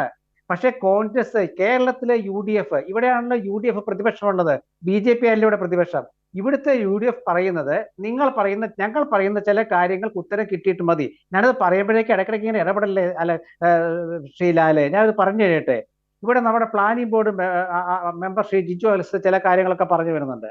അത് നമ്മൾ ഈ ശതമാനവും കണക്കുമെന്ന് പറഞ്ഞ് നമ്മളെ ആളുകളുടെ ആ ഒരു ഇടയ്ക്കൊരു ആശയ ഇതുണ്ടാക്കേണ്ട കാര്യമില്ല, ഒരു പരിഭ്രമം ഉണ്ടാക്കേണ്ട കാര്യമില്ല. 3 കാര്യങ്ങൾ മാത്രമേ ഞാൻ പറയുന്നുള്ളൂ. അതായത് കഴിഞ്ഞ വർഷത്തെ എക്സ്പെൻഡിച്ചർ, അതായത് ഇപ്പൊ നമ്മുടെ പ്ലാൻ എക്സ്പെൻഡിച്ചറിന്റെ 55% ചെലവാക്കിയിട്ടുള്ളൂ. ഇനി മാർച്ച് ഇപ്പൊ കഴിയാൻ പോകണേ, ഇനി എവിടെ ചെലവാക്കും? 1. രണ്ടാമത്തെ കാര്യം, മൂല്യവർദ്ധിത നികുതി, വാറ്റ്, ഈ വാല്യൂ ആഡഡ് ടാക്സ്. ഈ ടാക്സ് GST വരുന്നതിന് മുമ്പുള്ള ടാക്സ് പോലും കേരളത്തിൽ പിരിച്ചെടുക്കാൻ പറ്റിയിട്ടില്ല. എന്നിട്ട് ഇപ്പൊ അവർ പറയുന്ന 1000 ശിഷ്ടത്തിലധികം നികുതി കുടിശ്ശിക പിരിക്കുന്നതാണ്. 2. മൂന്നാമത്തെ കാര്യം, ക്ഷേമ പദ്ധതികളാണ് ഏതൊരു ഗവൺമെന്റിന്റെയും ഫ്ലാഗ്ഷിപ്പ് എന്ന് പറയുന്നത്. ഇപ്പൊ ഇടതുമുന്നണി ഗവൺമെന്റ് അവരുടെ ക്ഷേമ പദ്ധതികളെ കുറിച്ചാണ് വാചാലരാകാറുള്ളത്. കഴിഞ്ഞ വർഷം 119 കോടി രൂപയാണ് നമ്മുടെ ക്ഷേമ പദ്ധതികൾക്കായിട്ട് നീക്കിവെച്ചത്. അതിലവർ ചെലവാക്കിയത് വെറും 60 കോടി രൂപയാണ്. കാരുണ്യ പദ്ധതിക്ക് അവർ 1000-ലധികം കോടി രൂപ കുടിശ്ശിക കൊടുക്കാറുണ്ട്. അതുകൊണ്ട് സ്വകാര്യ ആശുപത്രികളെ കാരുണ്യം ഇപ്പൊ എടുക്കാറില്ല. ഇത്രയും 4 കാര്യങ്ങൾ ഞാൻ പറയാൻ കാരണം, നിങ്ങൾ കേന്ദ്രം തന്നില്ല എന്ന് പറയുമ്പോൾ, നിങ്ങൾ കേന്ദ്രത്തിന്റെ കാര്യത്തെക്കുറിച്ച് ഞാൻ കേന്ദ്രം പറയുന്നതിലെ കണക്കിനെ കുറിച്ച് പറഞ്ഞാൽ അപ്പൊ എന്താ പറയാ, അയാൾ സംഖ്യ, അയാൾ BJP-കാരനാ, അയാൾ BJP അനുകൂലിയാ, നിങ്ങൾ അങ്ങനെ പറഞ്ഞോളൂ, കുഴപ്പമില്ല. അല്ല, കേന്ദ്രം ഭരിക്കുന്നത് BJP ആണ്, സംഘപരിവാറിന്റെ നേതൃത്വത്തിലാണ്. അവർ സംഘപരിവാർ വിരുദ്ധ ശക്തികൾ ഭരിക്കുന്നിടത്തൊക്കെ സമ്മർദ്ദം ചെലുത്തുന്നുണ്ട്. ഇത് കോൺഗ്രസിനും അഭിപ്രായമുണ്ട്, മല്ലികാർജുൻ ഖാർഗെയും അത് പറഞ്ഞിട്ടുണ്ട്. എന്നിട്ട് അവിടെ തോന്നാത്ത സംശയം കേരളത്തിൽ മാത്രം തോന്നുകയും ഇവിടെ കണക്ക് അവതരിപ്പിച്ചിട്ട് വിമാനം കയറിയാൽ മതി എന്നൊക്കെ പറയുകയും ചെയ്യുമ്പോഴാണ് ആരുടെ ഒപ്പമാണ് കോൺഗ്രസ്സുകാർ എന്ന് തോന്നുന്നത്? ഡോക്ടർ ലാലൻ, ഞാൻ പറഞ്ഞതിന്റെ അർത്ഥം മനസ്സിലായില്ലേ? കേരള ഗവൺമെന്റ് അവരുടെ ഡ്യൂട്ടി ചെയ്യാതെ പ്രതിപക്ഷം ഒറ്റ കാര്യം, ഈ 4 കാര്യങ്ങൾ ബജറ്റിലുള്ളതാട്ടോ. ഇപ്പൊ ഞാൻ പറഞ്ഞ കാര്യങ്ങൾ ധനകാര്യമന്ത്രി ബാലഗോപാൽ കഴിഞ്ഞ ദിവസം അവതരിപ്പിച്ച ബജറ്റിലുള്ളതാണ്. അത് എന്റെ കണ്ടുപിടുത്തമല്ല, പ്രതിപക്ഷത്തിന്റെ കണ്ടുപിടുത്തവുമല്ല. വാറ്റ് പിരിക്കാത്ത കാര്യം മാത്രമാണ് UDF എടുത്തു കാണിച്ചിട്ടുള്ളത്. ഒരു കാര്യം മനസ്സിലാക്കിയത് പറയുന്നത്, ഞാനിപ്പോ കേന്ദ്രത്തിന്റെ നിർമ്മല സീതാരാമൻ എന്താ പറഞ്ഞത്, യു പി എ ഗവൺമെന്റിനേക്കാൾ കൂടുതലായിട്ട് നികുതി വിഹിതം കേരളത്തിന് ഞങ്ങളുടെ കാലത്താണ് കൊടുത്തെന്നവർ പറഞ്ഞു. ശരി, അവര് തിരുവനന്തപുരത്ത് വന്നിട്ട് ഇതുപോലെ കുറെ കാര്യങ്ങൾ പറഞ്ഞു, പാർലമെന്റിൽ പറഞ്ഞു, ഇതൊക്കെ ശരി. പക്ഷെ അതുകൊണ്ടാണ് പ്രതിപക്ഷം UDF ചോദിക്കുന്നത് കേരളത്തിന്റെ യഥാർത്ഥ ധനസ്ഥിതി വ്യക്തമാക്കാനായിട്ട് ഒരു വൈറ്റ് പേപ്പർ, ധവളപത്രം ഇറക്കൂ. കേന്ദ്ര ഗവൺമെന്റ് ഇപ്പൊ ഇറക്കി, കോൺഗ്രസിനെ കുറ്റം പറഞ്ഞിട്ടാണെങ്കിൽ പോലും ഇറക്കി. അതിന് ബദലായിട്ട് കോൺഗ്രസ് ഒരു ബ്ലാക്ക് പേപ്പർ. നിങ്ങൾ തൃപ്തരാണോ? കേന്ദ്ര ഗവൺമെന്റ് പുറത്തിറക്കിയ ധവളപത്രത്തിൽ നിങ്ങൾ തൃപ്തരാണോ? അല്ല, കേന്ദ്ര ഗവൺമെന്റ് ഇറക്കിയ ധവളപത്രം തെറ്റാണ്, അത് വേറെ ചർച്ചയാണ്. ഇവിടെ നമ്മൾ പറയുന്നത് അതായത് U P A government Manmohan സിംഗിന്റെ കാലത്താണ് ഏറ്റവും അധികം ആരോഗ്യരംഗത്തടക്കം മറ്റേ പുരോഗതി ഉണ്ടായെന്നുള്ള സർവേ 2 ആഴ്ച മുമ്പ് വന്നിരുന്നു. അത് നമുക്ക് വേറെ വിഷയമാണ്, അവിടെ നിൽക്കട്ടെ. ഇവിടെ ഞാൻ പറയുന്നത് കേരളത്തിന്റെ യഥാർത്ഥ സ്ഥിതിവിവര കണക്ക്, സാമ്പത്തിക സ്ഥിതിയെക്കുറിച്ച് പറയൂ എന്ന് പറഞ്ഞ ധവളപത്രം എന്നുള്ളത് നിങ്ങൾ വിട്ടുകളയോ? ആ കാര്യം പറയാൻ ഇവിടെ മുഖ്യമന്ത്രിക്കും ധനകാര്യമന്ത്രിക്കും കഴിയില്ല. ഇതെല്ലാം വന്നതിന് ശേഷം മതി ഇവിടെ ആളുകൾ പെൻഷൻ വാങ്ങുന്നതും അല്ലെങ്കിൽ ബാക്കി മുടങ്ങിക്കിടക്കുന്ന പദ്ധതികളൊക്കെ പൂർത്തിയാക്കുന്നതും ഇവിടെ വികസനം വരുന്നതും ഒക്കെ അതിനുശേഷം മതി, കേരളത്തിൻ്റെ ആവശ്യങ്ങളൊക്കെ അതിനുശേഷം നടന്നാൽ മതി എന്നുള്ളതാണ് കോൺഗ്രസിൻ്റെയും ആവശ്യമെങ്കിൽ അത് ശരിയായ രാഷ്ട്രീയമാണോ എന്ന് ചോദിക്കേണ്ടിയിരിക്കുന്നു. അതാണോ നമ്മുടെ രാജ്യത്ത് പുലർന്നു വരുന്ന ഒരു രാഷ്ട്രീയ രീതി എന്നുള്ളത് ആണ് എനിക്ക് സംശയം. ഞാൻ അങ്ങയിലേക്ക് വരാം. ശ്രീ അനിൽകുമാർ, കുറേ കാര്യങ്ങളുണ്ട്, ഞാൻ ചോദ്യമായിട്ട് താങ്കളുടെ മുമ്പിലേക്ക് വെക്കുന്നില്ല. താങ്കൾ തന്നെ അത് കുറിച്ചെടുക്കുന്നുണ്ടായിരുന്നല്ലോ ഓരോ ഘട്ടത്തിൽ. താങ്കളുടെ പ്രതികരണം എന്താണ്? ശ്രീകുമാർ പറഞ്ഞിട്ടുണ്ട്, കൃഷ്ണദാസും പറഞ്ഞിട്ടുണ്ട്. ഒന്ന്, RSSകാർ ഇന്ത്യൻ സ്വാതന്ത്ര്യത്തിന് വേണ്ടി കഷ്ടപ്പെട്ടിട്ടില്ല. ഭരണഘടന ഉണ്ടാക്കുന്നതിലും RSSന് പങ്കൊന്നുമില്ല. പക്ഷെ ഭരണഘടനയുടെ 1ാമത്തെ ആ വകുപ്പെങ്കിലൊന്ന് വായിച്ചേ. India, that is Bharat, shall be A union of States അല്ലേ? അവിടെ കുട്ടികളുണ്ടോ? കുട്ടികളുടെ കരച്ചിലുണ്ടോ? നിങ്ങൾ ഏത് ഭരണഘടനയാണ് പറയുന്നത്? മോഹൻ ഭഗവത് എന്ന് പറയുന്നത് രക്ഷകർത്താവും നരേന്ദ്രമോദി കുട്ടിയുമാണ്. RSS തീരുമാനിക്കുന്ന പോലെ കുട്ടികളും അതുപോലെ തന്നെ മാതാപിതാക്കളും തമ്മിലുള്ള ബന്ധമെന്ന് പറയുന്നത് BJPയും RSSുമായിട്ടുള്ള ബന്ധമാണ്. അത് കേരളത്തോട് വേണ്ട, അത് സംസ്ഥാനങ്ങളോട് വേണ്ട, അത് RSSും BJPയും കൂടെ നടപ്പാക്കിക്കൊണ്ടാൽ മതി. മാതൃസംഘടന RSS ആണ് മാതൃസംഘടന. BJP എന്ന് പറയുന്നത് അതിന് കീഴെയുള്ളൊരു സംഘടന. അതല്ല ഇന്ത്യൻ ഭരണഘടന. നരേന്ദ്രമോദി ഇരിക്കുന്നിടത്തോളം കാലം ഞങ്ങൾ എന്ത് ചെയ്യാൻ പോകുന്നുവെന്ന ധാർഷ്ട്യമാണ്, ധിക്കാരമാണ് ഇന്ന് BJPയുടെ പ്രകൃതിയുടെ സംസാരത്തിലുടനീളം ഞാൻ ദർശിച്ചത്. അതുകൊണ്ട് കേരളം ഇന്ത്യയോട് പറയുന്നത് ഈ സർക്കാരിനെ എത്രയും വേഗം പുറത്താക്കണം. എന്നാൽ അതിൻ്റെ സ്ഥാനത്തേക്ക് ഇന്ത്യൻ നാഷണൽ കോൺഗ്രസിനെ കൊണ്ടുവന്നാലോ? ഇന്ത്യൻ നാഷണൽ കോൺഗ്രസിനെ തന്നെത്താനെ കൊണ്ടുവന്നിട്ട് കാര്യമില്ല. അതിന് കാരണം എന്താണ്? അവർക്കും BJPക്കെതിരായ പ്രത്യയശാസ്ത്രപരമായ യുദ്ധത്തിനകത്ത് ഇന്ത്യൻ ഭരണഘടനയെ ഉപജീവിച്ച് യുദ്ധം നടത്താൻ ചില വിഷമങ്ങളുണ്ട്. അതാണ് BJPയുടെ ചില ആശയങ്ങളോട് ഒത്തു കോൺഗ്രസ് നിൽക്കുന്നതിന് കാരണം. കോൺസ്റ്റിറ്റ്യൂഷനിലായി ഈ വിഷയത്തെ എങ്ങനെ കോൺഗ്രസ് കാണുന്നത് ശ്രീകുമാർ സാറ് പറയില്ല. അതിന് കാരണം എന്താണ്? ഇന്ത്യൻ ഭരണഘടനയുടെ തത്വങ്ങൾ വെച്ചിട്ടാണ് സമരം, കർണാടകത്തിൻ്റെ സമരം. ആ സമരം കുഴപ്പമില്ലാത്ത സമരമാണ്. കേരളം പോകുമ്പോൾ മാത്രമാണ് കുഴപ്പം. അത് മനസ്സിലാകുന്നില്ല. ഇനി ഈ സമരത്തിന് ആധാരമായ പ്രശ്നം എന്താ? ഏതെങ്കിലും പൈസയുടെ കണക്ക് കൊടുക്കാത്ത വിഷയമാണോ? കണക്ക് കൊടുക്കുന്നതിന് ഇന്ത്യ രാജ്യത്ത് ഏതെങ്കിലും സർക്കാരിന് മുന്നിൽ നിൽക്കാൻ പറ്റുമെങ്കിൽ കേരളത്തിന് മാത്രമേ പറ്റുള്ളൂ എന്നുള്ളതാണ് ഏറ്റവും അവസാനത്തെ കണക്ക്. ആ കണക്ക് എന്താണെന്നറിയോ? രാജ്യത്ത് തൊഴിലുറപ്പ് പദ്ധതി ഡിജിറ്റലൈസ് ചെയ്തതിൽ 100% ഡിജിറ്റലൈസ് ചെയ്ത ഇന്ത്യയിലെ ഏക സ്റ്റേറ്റ് കേരളമാണ്. നമ്മുടെ വീട്ടമ്മമാർ ജോലി എടുത്തുകൊണ്ടിരിക്കുന്ന തൊഴിലുറപ്പ് പദ്ധതിയുടെ അറ്റൻഡൻസ് ഓൺലൈനായിട്ട് അന്നന്ന് കൊടുക്കാനും അതിൻ്റെ സൈറ്റുകളിൽ ഫോട്ടോ കൊടുത്ത് അപ്ലോഡ് ചെയ്യാനും തക്കവണ്ണം ഡിജിറ്റലൈസ് ചെയ്ത ഇന്ത്യയിലെ ഏക സ്റ്റേറ്റ് കേരളമാണ്. ആ കേരളത്തിനാണോ ഏതെങ്കിലും ആരോഗ്യ മേഖലയിലെ വിദ്യാഭ്യാസ മേഖലയിലെ കണക്ക് കൊടുക്കാൻ ബുദ്ധിമുട്ട്? നിങ്ങൾ എന്ത് ന്യായ പറഞ്ഞുകൊണ്ടിരിക്കുന്നത്? ഇനി ഇന്ത്യ രാജ്യത്തെ എല്ലാ 1ാം സമ്മാനങ്ങളും ഈ കേരളത്തിലേക്ക് പോരുന്നത് കണക്ക് കൊടുക്കാഞ്ഞിട്ടാണോ? ആരോഗ്യമേഖല, വിദ്യാഭ്യാസ മേഖല, ആയുർദൈർഘ്യം, മാതൃമരണം, സാക്ഷരത, ഇതിലെല്ലാം അവാർഡ് ഇങ്ങോട്ട് കിട്ടുന്ന കണക്ക് കൊടുക്കാഞ്ഞിട്ടാണോ? നിങ്ങൾ തരുന്ന അവാർഡുകളെല്ലാം തെളിയിക്കുന്നത് ഞങ്ങൾ നന്നായിട്ട് കണക്ക് കൊടുക്കുന്നുണ്ടെന്നാണ്. പക്ഷെ കൊടുത്ത കണക്കിൽ അക്ഷരത്തെറ്റ് കണ്ടുപിടിച്ച് അത് തിരിച്ചു തരുന്ന രോഗം വേറെ, ആ രോഗത്തിന് ചികിത്സ വേറെ വേണം. നമ്മുടെ കേസ് അതല്ല. നമ്പർ 1, ഇന്ത്യ രാജ്യത്തെ 28 സംസ്ഥാനങ്ങളിൽ വികസിത സംസ്ഥാനങ്ങളുണ്ട്, അവികസിത സംസ്ഥാനങ്ങളുണ്ട്. നിങ്ങളുടെ ഫോക്കസ് എന്താണ്? വികസിച്ച സംസ്ഥാനങ്ങൾക്ക് വികസനം നിലനിർത്താൻ പണം കൊടുക്കുമോ? കൊടുക്കുമെങ്കിൽ ധനകാര്യ കമ്മീഷൻ്റെ മാനദണ്ഡങ്ങളിൽ മാറ്റം വരുത്തണം. അതുകൊണ്ട് ഞങ്ങളുടെ ഫസ്റ്റ് ഡിമാൻഡ് അടുത്ത ധനകാര്യ കമ്മീഷൻ്റെ മാനദണ്ഡങ്ങളിൽ മാറ്റം വരുത്തണം. കാരണം 10ാം ധനകാര്യ കമ്മീഷൻ 3.89% തുക നമുക്ക് നൽകിയിരുന്നു. ഇപ്പോൾ 1.92 ഉള്ളൂ. ഈ കാശെന്ന് പറയുന്നത് മോദി നിർമ്മല സീതാരാമനോട് അധ്വാനിക്കുന്ന പൈസയല്ല കേട്ടോ, അദാനി കൊടുത്ത പൈസയല്ല കേട്ടോ, കോർപ്പറേറ്റുകൾ കൊടുത്ത കാശല്ല കേട്ടോ, കോർപ്പറേറ്റ് നികുതിയെല്ലാം കുറച്ചു. ഈ പണമെന്ന് പറയുന്നത് മലയാളി അധ്വാനിച്ച് അങ്ങോട്ട് കൊടുത്ത കാശാണ്. ഇന്ത്യ രാജ്യത്ത് ജനങ്ങൾക്ക് വേണ്ടി ആകെ പിരിക്കുന്ന കേന്ദ്ര സർക്കാരിൻ്റെ പിരിവാണ്. ആ പിരിവിൽ 41% വീതിക്കണം. ആ വീതിക്കുമ്പോഴുള്ള മാനദണ്ഡമാണ് പറയുന്നത്. അതിൽ കേന്ദ്ര സർക്കാർ കാണിച്ചൊരു കള്ളം എന്താണ്? നിങ്ങൾ സെസ് പിരിക്കുന്നു, 13% സെസ്സാണ്. ആ സെസ്സിൻ്റെ പ്രത്യേകത എന്താണ്? സംസ്ഥാനങ്ങളുമായി പങ്കിടാത്ത സെസ്. അപ്പോൾ 3 കാര്യം ഒന്നായിട്ട് പറയാം. ഒന്ന്, അടുത്ത ധനകാര്യ കമ്മീഷൻ്റെ മാനദണ്ഡം വികസിത സംസ്ഥാനങ്ങൾക്ക് വിഹിതം കിട്ടത്തക്ക വിധം പൊളിച്ചെഴുതണം. നമ്പർ 2, സംസ്ഥാനങ്ങളുമായി പങ്കിടാത്ത എല്ലാ സെസ്സുകളും കേന്ദ്ര സർക്കാർ അവസാനിപ്പിക്കണം. 3ാമത്തെ കാര്യം ഞങ്ങൾ കൃത്യമായിട്ട് പറയാൻ ആഗ്രഹിക്കുന്നത് എന്താണ്? കേന്ദ്രം കൊടുക്കുന്ന പ്രത്യേക പാക്കേജുകളുടെ പണി നിർത്തണം. നിങ്ങൾ ഗുജറാത്തിൽ പോകുമ്പോൾ ഗുജറാത്ത് പാക്കേജ്, ലക്ഷദ്വീപ് പോകുമ്പോൾ ലക്ഷദ്വീപ് പാക്കേജ്. ഈ കേരളത്തിൻ്റെ മേലെ കൂടിയല്ലേ ഈ പ്രധാനമന്ത്രി പോയത്? എന്നിട്ടെന്താ കേരളത്തിന് പാക്കേജ് ഇല്ലാത്തത്? ഈ 10 കൊല്ലത്തിടയ്ക്ക് കേരളത്തിന് പാക്കേജ് ഉണ്ടോ? ശബരിമലയ്ക്ക് തീവണ്ടിപ്പാതയുണ്ടോ? കേരളത്തിന് എയിംസ് ഉണ്ടോ? ഈ കേരളത്തിന് എരുമേലി വിമാനത്താവളത്തിന് നിങ്ങളുടെ സപ്പോർട്ടുണ്ടോ? നിങ്ങൾ കാപ്പക്സ് മൂലധനത്തിന് പണം തരുമെന്നൊക്കെ പറഞ്ഞല്ലോ. നിങ്ങൾ വിഴിഞ്ഞം തുറമുഖത്തിന് കഴിഞ്ഞ മാസം കൊല്ലം പണം വെച്ചോ? നിങ്ങൾ കേരളത്തിൻ്റെ K-ഫോൺ പദ്ധതിക്ക് എന്താണ് പറയുന്നത്? സൺറൈസ് എക്കോണമി ഉണ്ടാക്കുന്നതിന് വേണ്ടി പണം തരുമെന്നല്ലേ? നിങ്ങൾ 1 ലക്ഷം കോടി രൂപയുടെ ഈ മൂലധന വായ്പയുടെ പുതിയ വകുപ്പ് വെച്ചിരിക്കുന്നത് സൺറൈസ്. അതിൻ്റെ ഭാഗമാണ് K-ഫോൺ. ഇന്ത്യ രാജ്യത്ത് ഡിജിറ്റൽ യൂണിവേഴ്സിറ്റിയുള്ള ഏക സ്റ്റേറ്റ് കേരള. ഗ്രഫീൻ നിർമ്മിക്കുന്ന ഏക സ്റ്റേറ്റ് കേരള. നിങ്ങളതിന് കാശ് തരുമോ? ഞങ്ങൾ കാശ് ചോദിക്കുന്ന പുതിയ തലമുറയ്ക്ക് വേണ്ടിയാണ്. അത് UP-യിൽ ഇല്ലെന്ന്. അപ്പോൾ UP-കാരന് കൊടുക്കാൻ പറ്റില്ല, കേരളത്തിന് വേണ്ട. ഇതാണ് നിങ്ങളുടെ നയം. ഞങ്ങൾക്ക് വിദ്യാഭ്യാസം വെച്ചാൽ ആയനത്തിൽ പണം തരില്ല. എന്നാൽ പിന്നെ നിങ്ങൾ കാപ്പക്സിൽ പൈസ, അതിൻ്റെ ഭാഗമായിട്ട് ഗ്രഫീൻ ഉണ്ടാക്കാൻ പൈസ തരൂ, ഒരു വിജ്ഞാന സമ്പത്ത് വ്യവസ്ഥ ഉണ്ടാക്കാൻ പൈസ തരൂ, കേരളിന് പൈസ തരൂ.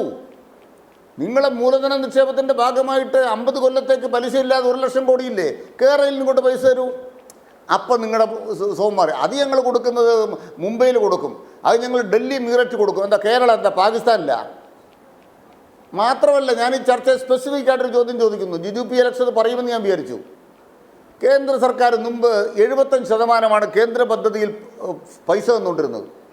ആകെയുള്ള ചെലവിൻ്റെ 75%. ഇപ്പം നിങ്ങൾ എത്രയാണ് തരുന്നത്? 60%. സ്വാഭാവികമായിട്ടും 15% കേരളം അധികം കൊടുക്കണ്ടേ? 6000 കോടി രൂപ എല്ലാ വർഷവും അധിക ചെലവ് വന്നിരിക്കുക. നെക്സ്റ്റ് പോയിന്റ് എന്താണ്? നിങ്ങളുടെ ഈ പണം ഇങ്ങനെ ആദ്യം കേരളം ചിലവാക്കണം, സംസ്ഥാനം ചിലവാക്കണം. ഞങ്ങൾ പൈസ എവിടെ നിർത്തി ചിലവാക്കും? ഞങ്ങൾ ആരോടെങ്കിലും കടം വാങ്ങിച്ചിട്ട് ചിലവാക്കണം. എന്നിട്ട് കണക്കെല്ലാം കൊടുത്തിട്ട് നിങ്ങളുടെ സൗകര്യത്തിന് 2 കൊല്ലം കഴിഞ്ഞ് കാശ് തരുമായിരിക്കും. ഈ 2 കൊല്ലത്തേക്ക് പലിശ പോകട്ടെ. ഈ പണം കടമെടുക്കുമ്പോൾ കേരളത്തിൻ്റെ ഇന്നത്തെ കടബാധ്യത നിങ്ങൾ പെടുത്തുമോ? ഇതാണ് ഞങ്ങളുടെ അടുത്ത ചോദ്യം. നമ്മുടെ GDP-യുടെ 3% കടമെന്ന നിയമം നിർമ്മലാ സീതാരാമൻ പാലിക്കുമോ? GDP-യുടെ 3% കടമെങ്കിൽ കേന്ദ്രത്തിന് എത്ര കോടി കടമെടുക്കാം? അത് കൃത്യമായിട്ട് പറഞ്ഞാൽ കേന്ദ്രം ഇന്ന് എടുത്തിരിക്കുന്ന കടന്ന് പറയുന്നത് 166 ലക്ഷം കോടി രൂപയാണ്. മിനിങ്ങാന്ന് കപിൽ സിബൽ പാർലമെന്റിൽ പറഞ്ഞ കണക്ക് 166 ലക്ഷം കോടി. ഒരു മാസം നിർമ്മലാ സീതാരാമൻ എടുക്കുന്ന കടം 1.5 ലക്ഷം കോടി. കേരളത്തിന് ആകെ കിട്ടുന്ന കടം എത്രയാണെന്നറിയാമോ? 36,000 കോടി. ഈ 36,000 കോടി മഹാപരാധമാണ്. ഞങ്ങൾ 18 ലക്ഷം കോടി കൊടുക്കുന്നത് ഭാരതത്തെ ശക്തിപ്പെടുത്താനാണ്. അത് മനസ്സിലാവില്ല ആർക്കും. എന്നിട്ട് ഈ പണം എടുത്തിട്ട് നിങ്ങൾ എന്താ കാണിക്കുന്നത്? നിങ്ങൾ കോർപ്പറേറ്റുകൾക്ക് നികുതി ഇളവ് ചെയ്ത് കൊടുത്തു. ഇപ്പം ഇന്ത്യ രാജ്യത്ത് നികുതിയുടെ വല നീട്ടി വിരിച്ചിരിക്കുകയാണ്. അതിൻ്റെ ഭാഗമായിട്ടോ ആരാ ഏറ്റവും കൂടുതൽ നികുതി കൊടുക്കുന്നത്? ഇന്ത്യയിലെ സമ്പന്നന്മാർ കൊടുക്കുന്ന നികുതിയുടെ അളവ് നികുതി ഘടനയിൽ വളരെ കുറഞ്ഞു. ഏറ്റവും കൂടുതൽ സമ്പന്നന്മാരായ 1% കൊടുക്കുന്ന നികുതി 16.7, ഏറ്റവും ദുർബലരായ മനുഷ്യർ കൊടുക്കുന്ന നികുതി എന്ന് പറയുന്നത് 50%-ലേറെയായി. എന്നിട്ട് പാവപ്പെട്ടവനെല്ലാം പരോക്ഷ നികുതി ഇങ്ങനെ പിരിച്ചു വാങ്ങിച്ച് കൂട്ടി വെച്ചിട്ട് നിങ്ങൾ പറയുകയാണ് ഞങ്ങൾ കൂടുതൽ പണം കൊടുത്തു, ഞങ്ങൾക്ക് കൂടുതലൊന്നും തരണ്ട, ഞങ്ങൾ കേന്ദ്ര അവഗണന നല്ല പറയുന്നത്. ധനകാര്യ ഫെഡറലിസത്തിൻ്റെ ഭാഗമായി കേന്ദ്രം പാലിക്കേണ്ട മര്യാദകളുണ്ട്. ആ മര്യാദകളുടെ ഭാഗമായി ലോകത്തിന് മുന്നിൽ പോകുമ്പോൾ ഇതാ പട്ടിണിയില്ലാത്തൊരു സംസ്ഥാനം ഞങ്ങളുടെ രാജ്യത്തുണ്ടെന്ന് വിശ്വഗുരു എന്ന് പറയുന്ന മോദിക്ക് പറയാമല്ലോ. ഇതാ കേരളം, എല്ലാവരും അക്ഷരം പഠിപ്പിച്ചൊരു നാട് ഈ കേരളം എന്ന് പറയുന്നൊരു സാധനം ഉണ്ടെന്ന് നിങ്ങളുടെ വിശ്വഗുരുവിന് പോയി പറയാമല്ലോ. ഇനി അധികം പറയാൻ പുള്ളിയുടെ ഗവൺമെൻറ്റിന് ആയുസൊന്നുമില്ല, അത് പോട്ടെ. എന്താ നിങ്ങൾ പറയാത്തത്? കേരളത്തിൻ്റെ നേട്ടം പറയാത്തത്? ഇതെല്ലാം കെട്ടിപ്പടുത്ത ദൂർത്താണ്. ഞാൻ ഈ എൻ ശ്രീകുമാർ സാറിനോട് ചോദിക്കുക, സാറേ ഉമ്മൻചാണ്ടി സർക്കാർ മാറി LDF വന്ന ശേഷം ഞങ്ങൾ കേരളം പുറകോട്ട് പോയ ഒരു പോയിന്റ് പറ. നിങ്ങൾ വേറെ എല്ലാം വിട്, ഞങ്ങൾ പുറകോട്ട് പോയൊരു പോയിന്റ് പറ. ഏതെങ്കിലും ഒരു മേഖലയെ കേരളം പുറകോട്ട് പോയെങ്കിൽ ഇന്ന് ശ്രീകുമാർ സാർ പറ, ഈ ചർച്ച വെല്ലുവിളിക്കുന്നു, ഇതാ ഇന്ന കാര്യത്തിൽ ഞങ്ങൾ പുറകോട്ട് പോയി. അല്ല, കേരളത്തെക്കാൾ മുമ്പിൽ ഇന്ത്യയിലെ ഏതെങ്കിലും വേറൊരു സ്റ്റേറ്റ് വന്നു, നിങ്ങൾക്ക് പറയാം, കർണാടക വന്നേ പറയാം. ഒരാൾക്കും പറയാനില്ല. പിന്നെ മുഖ്യമന്ത്രിയുടെ വീട്ടിലെ ക്ലിഫ് ഹൗസിനകത്ത് തൊഴുത്തുണ്ടെന്നോ അല്ലെങ്കിൽ അവിടെ പശുക്കൂടുണ്ടെന്നോ ലിഫ്റ്റ് ഉണ്ടെന്നോ, സർക്കാർ സ്കൂളിൽ ലിഫ്റ്റ് വെച്ച സർക്കാരായത്. ആ സർക്കാരിനെ കുറിച്ചാണ് നിങ്ങൾ നുണ പറഞ്ഞുകൊണ്ടിരിക്കുന്നത്, കള്ളം പറഞ്ഞുകൊണ്ടിരിക്കുന്നത്. ശരി. അതുകൊണ്ട് കേരള സർക്കാരിനെതിരായ നിങ്ങളുടെ ധൂർത്തിൻ്റെയും മറ്റായ ആരോപണങ്ങളും അതൊന്നും നിൽക്കത്തില്ല. നിങ്ങൾക്ക് ആകെ പറ്റുന്ന കാര്യം എന്താ? ഈ പെൻഷൻ കൊടുക്കുന്ന കാര്യത്തിൽ 2-3 മാസം താമസിപ്പിക്കാം. നാട്ടുകാർ കുറേ പേര് ഞങ്ങളെ ചീത്ത പറയും, ഞങ്ങൾ ചീത്ത കേൾക്കുന്നുണ്ട്. പക്ഷെ ഇപ്പം ഈ സമരം നടത്തി കഴിഞ്ഞപ്പോൾ ആളുകൾക്ക് മനസ്സിലായി ഇവർക്ക് എന്തെങ്കിലും ഗതി ഉണ്ടായിരുന്ന ഈ പെൻഷൻ ആദ്യം കൊടുത്തേനെ കേട്ടോ. തീരെ മാർഗ്ഗമില്ലാത്തതുകൊണ്ട് കൊടുക്കാത്തത്. അപ്പം ചില ആളുകളുടെ ചോദ്യം എന്താണ്, ഈ കേന്ദ്രത്തിൽ നിന്ന് മോദി തന്നിട്ടാണോ നിങ്ങൾ കൊടുക്കുന്നത്? അല്ല, മോദി അല്ല തരുന്നത്. നമ്മൾ അങ്ങോട്ട് കൊടുക്കുന്ന കാശ്, ഏത് നികുതിയായിട്ട് കേരളം കേന്ദ്രത്തിലേക്ക് കൊടുക്കുമ്പോൾ 1 രൂപ അങ്ങോട്ട് കൊടുത്താൽ 25 പൈസ തിരിച്ചു കിട്ടും. അതേസമയം ഉത്തർപ്രദേശുകാരൻ 1 രൂപ കൊടുത്താൽ 1 രൂപ 73 പൈസ തിരിച്ചു കിട്ടും. ആസാംകാരൻ ഈ കേരളത്തെക്കാൾ കൂടുതൽ പൈസ കിട്ടുകയാണ്. ആസാമിന് വിഹിതം എത്രയാണെന്ന് അറിയാമോ? 3.79. കേരളത്തിൻ്റെ വിഹിതം എത്രയാണ്? 1.79. എന്താ ആസാംകാരും കേരളമായിട്ടുള്ള വ്യത്യാസം? അവിടെയാണ് ഞങ്ങൾ പറയുന്നത്. ഈ മലയാള ഭാഷയെ വർത്താനം പറയുന്നവരല്ലേ നമ്മുടെ പാനലിസ്റ്റുകൾ? നിങ്ങൾ മലയാളമല്ലേ പറയുന്നത്? ഈ മലയാളക്കരയിലെ മനുഷ്യന്മാർക്ക് ജീവിക്കണ്ടേ? നമ്മൾ അന്തസ്സായിട്ട് ഇന്ത്യ രാജ്യത്തിന് അഭിമാനമായിട്ട് ജീവിച്ചുകൊണ്ടിരിക്കുമ്പോൾ നമ്മുടെ കേസ് ഇതാണ്. ഈ കേസ് മനസ്സിലായില്ലെന്ന് നിങ്ങൾ പറഞ്ഞു. അതിനു പകരം പ്രേമേന്ദ്രൻ കൊടുക്കുന്ന കണക്ക് നിർമ്മലാ സീതാരാമൻ മറുപടി പറഞ്ഞപ്പോൾ ഇങ്ങനെയായിപ്പോയി. പ്രേമേന്ദ്രനും നിർമ്മലാ സീതാരാമനും ഈ UDF എല്ലാം കൂടെ ഒപ്പിച്ച് പരിപാടി നടത്തുക. ആ കൂട്ടുകച്ചവടം പൊളിഞ്ഞു. ഈ സമരത്തിന് മുന്നിൽ കൂട്ടുകച്ചവടം പൊളിഞ്ഞു. അതാണ് യാഥാർത്ഥ്യം. ശരി, ഞാൻ വരാം ശ്രീ അനിൽകുമാർ. ശ്രീ കൃഷ്ണദാസ്, ഇതാണ് കേരളത്തിൻ്റെ പ്രശ്നം. ഇപ്പോൾ അഡ്വക്കേറ്റ് അനിൽകുമാർ ചൂണ്ടിക്കാട്ടിയ കാര്യങ്ങളാണ് കേരളത്തിന് പറയാനുള്ളത്. അതുകൊണ്ടാണ് ഞാനത് മുഴുവൻ താങ്കളെ കേൾപ്പിച്ചത്. അതിനുള്ള മറുപടിയാണ് വേണ്ടത്. കുട്ടികളും അച്ഛനും അമ്മയും തമ്മിലുള്ള ബന്ധത്തെക്കുറിച്ചൊന്നും കേരളത്തോട് പറയരുത്, പ്ലീസ്.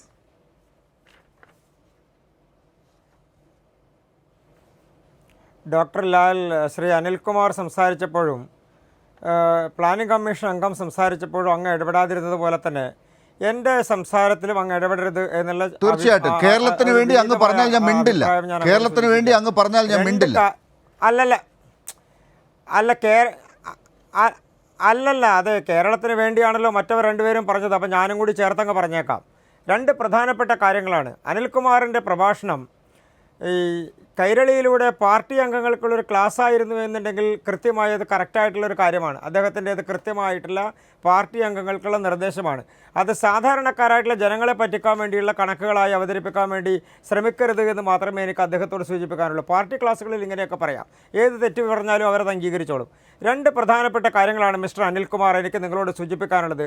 അത് പ്ലാനിംഗ് കമ്മീഷൻ അംഗം പ്രൊഫസർ ജിജുവും സൂചിപ്പിച്ചപ്പോൾ നമുക്ക് എത്രത്തോളം കള്ളം ഒരു സമൂഹത്തോട് പറയാം എന്നുള്ളതാണ്. ശ്രീ ജിജു സൂചിപ്പിച്ചപ്പോൾ അത് അദ്ദേഹം ഒരു ഉത്തരവാദിത്തപ്പെട്ട സ്ഥാനത്തിരിക്കുന്ന കേരളത്തിൻ്റെ പ്ലാനിംഗ് ബോർഡ് അംഗമല്ലേ. കണക്കുകൾ തെറ്റായി പറയാമോ? അങ്ങനെ തെറ്റായി പറഞ്ഞാൽ കേരളം അത് അംഗീകരിക്കുമെന്നാണോ വിചാരിച്ചിരിക്കുന്നത്? ഈ കേരളത്തിൻ്റെ കണക്കുകൾ രാജ്യത്തെ ജനങ്ങൾക്ക് മുഴുവൻ ലഭ്യമാകുന്നതല്ലേ? കേരളത്തിലെ ജനങ്ങൾക്ക് ലഭ്യമാകുന്നതല്ലേ? 1.95% കേരളത്തിൻ്റെ വിഹിതം താണു, 14ാം ധനകാര്യ കമ്മീഷനിൽ നിന്ന് താണു എന്ന് അങ്ങ് പറയുമ്പോൾ അതിനടക്കമുള്ള കാര്യങ്ങൾക്ക് 53,284 കോടി രൂപ കോമ്പൻസേഷനായി 2017 മുതൽ 22 വരെ കൊടുത്ത കാര്യം അങ്ങ് വിഴുങ്ങിയോ? അങ്ങയുടെ തൊണ്ടയിൽ വരാത്ത കാര്യമാണോ അത്? അപ്പോൾ അങ്ങേക്ക് അത് വിഴുങ്ങാം. അങ്ങേക്ക് 1.95 പറയാൻ മാത്രമേ ബുദ്ധിമുട്ടുള്ളൂ. ശ്രീ അനിൽകുമാർ നിങ്ങൾ സൂചിപ്പിക്കുന്നത് ഈ കോമ്പൻസേഷൻ മറ്റു സംസ്ഥാനങ്ങൾക്ക് കൊടുത്തതല്ലേ? മറ്റു സംസ്ഥാനങ്ങൾക്ക് ഈ കോമ്പൻസേഷൻ ഉണ്ടല്ലോ. കേരളത്തിലുള്ള പ്രത്യേക ഔദാര്യമൊന്നുമല്ലല്ലോ. ഇത് നമുക്കുള്ള അവകാശമല്ലേ? അല്ലല്ല ലാൽ വേണ്ട അല്ല വേണ്ടെന്ന്. ലാലിൻ്റെ ആ ഉപദേശം എനിക്ക് തൽക്കാലം വേണ്ട. ഞാൻ എൻ്റെ കാര്യം പറഞ്ഞ് പൂർത്തിയാക്കട്ടെ. നിങ്ങൾ നേരത്തെ രണ്ടുപേര് പറഞ്ഞപ്പോൾ നിങ്ങൾ ഇടപെട്ടില്ലല്ലോ. ഞാൻ ആ കണക്കുകൾ മാത്രമല്ലേ പറയുന്നുള്ളൂ. ഞാൻ നിങ്ങളോട് എൻ്റെ എന്തെങ്കിലും അഭിപ്രായം പറഞ്ഞോ? ഇല്ലല്ലോ, കണക്കുകൾ മാത്രമേ പറയുന്നുള്ളൂ. ഡോക്ടർ ലാൽ, രണ്ടാമത്തെ കാര്യം, ഉത്തർപ്രദേശിനെ കൂട്ടുപിടിച്ചുകൊണ്ടാണ് ശ്രീ അനിൽകുമാർ അടക്കമുള്ള ആളുകൾ പറയുന്നത്. എന്താ ഉത്തർപ്രദേശിൻ്റെ വിഹിതം? എനിക്ക് ഉത്തർപ്രദേശിനോടൊരു പ്രത്യേക വികാരവുമില്ല. പക്ഷേ കണക്കുകൾ പറയുമ്പോൾ ആസാമിനെയും ഉത്തർപ്രദേശിനെയും കുറിച്ച് പറയുമ്പോൾ ആ സംസ്ഥാനങ്ങളെ കൂടി അപമാനിക്കുന്ന രീതിയിൽ പറയരുത്. നിങ്ങൾ അത് തന്നെയാണല്ലോ ചോദിക്കുന്നത്. 2.95 നിന്ന് 2.93 കുറയാണ് ഉത്തർപ്രദേശിൽ ചെയ്തത്. അതേ സമയത്ത് ഉത്തരവാദിത്തപ്പെട്ട സ്ഥാനത്തിരിക്കുന്ന പ്ലാനിംഗ് ബോർഡ് അംഗം കേരളം അടക്കമുള്ള സംസ്ഥാനത്തെ ജനങ്ങളോട് കള്ളം പറയുക. ആർക്ക് വേണ്ടി കള്ളം പറയുന്നു? നിങ്ങൾ എന്തിനു വേണ്ടി കണക്കുകളിൽ കള്ളം പറയുന്നു? പാർലമെന്റിൽ ശ്രീ പ്രേമചന്ദ്രൻ ചോദിച്ച ചോദ്യത്തിന് എന്തെങ്കിലും കള്ളത്തരം പറഞ്ഞോ? പാർലമെന്റിൽ ധനകാര്യ വകുപ്പ് മന്ത്രി, നിങ്ങൾക്ക് അവകാശ ലംഘനത്തിന് നോട്ടീസ് കൊടുക്കാലോ. നിങ്ങൾ എന്താ നോട്ടീസ് കൊടുക്കാതിരുന്നത്? നിങ്ങൾക്കൊരു കനൽത്തിരി ഉണ്ടല്ലോ അവിടെ, കത്തി നിൽക്കുന്ന കനൽത്തിരി. ആ കനൽത്തിരിക്ക് കൊടുക്കാമല്ലോ.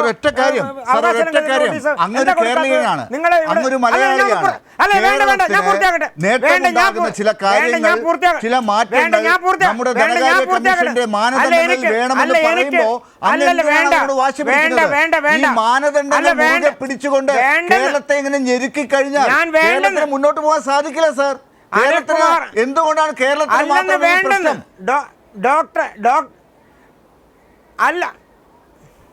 ഡോക്ടർ ലാൽ, ഈ കാര്യത്തിൽ അങ്ങയുടെ തൽക്കാലത്തേക്കുള്ള ഉപദേശവും ഉത്ബോധനവും എനിക്ക് വേണ്ട. ഞാൻ എൻ്റെ കാര്യം മാത്രം പറയാനാണ് പോകുന്നത്. കേരളത്തിനെതിരായ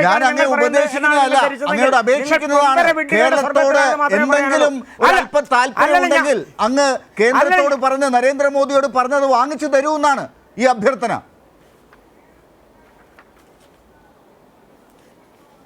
അതുകൊണ്ടാണ് ഞാൻ അങ്ങയോട് തുടക്കത്തിൽ പറഞ്ഞത്, എനിക്കുള്ള സമയമാണെങ്കിൽ അങ്ങയുടെ ഉപദേശമോ അങ്ങയുടെ ചോദ്യമോ വേണ്ട എന്ന്.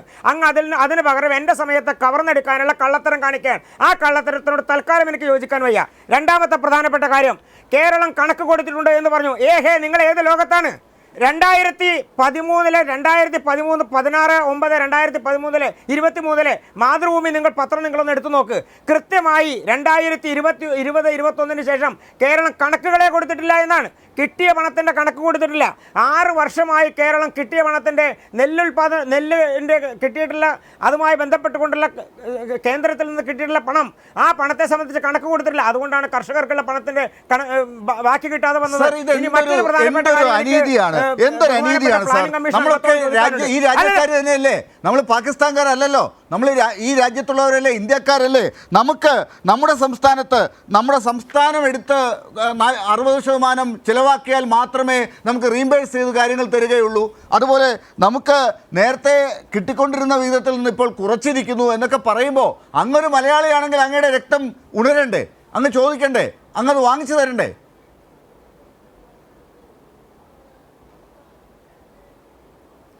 ലാലിൻ്റെ ചോദ്യം എനിക്കിഷ്ടപ്പെട്ടു. പക്ഷെ അങ്ങെടുത്ത സമീപനം, ആ സമീപനത്തോട് മാത്രമേ എനിക്ക് വിയോജിപ്പുള്ളൂ. അതിൻ്റെ പ്രധാനപ്പെട്ട കാരണം ഞാൻ ലാലിനോടും സൂചിപ്പിച്ചത്, നിങ്ങളൊരു പ്രമുഖനായിട്ടുള്ള പത്രപ്രവർത്തകൻ എന്നുള്ള നിലയ്ക്ക് കള്ളത്തരങ്ങൾ നിങ്ങളുടെ പ്രേക്ഷകരോട് പറയരുത്.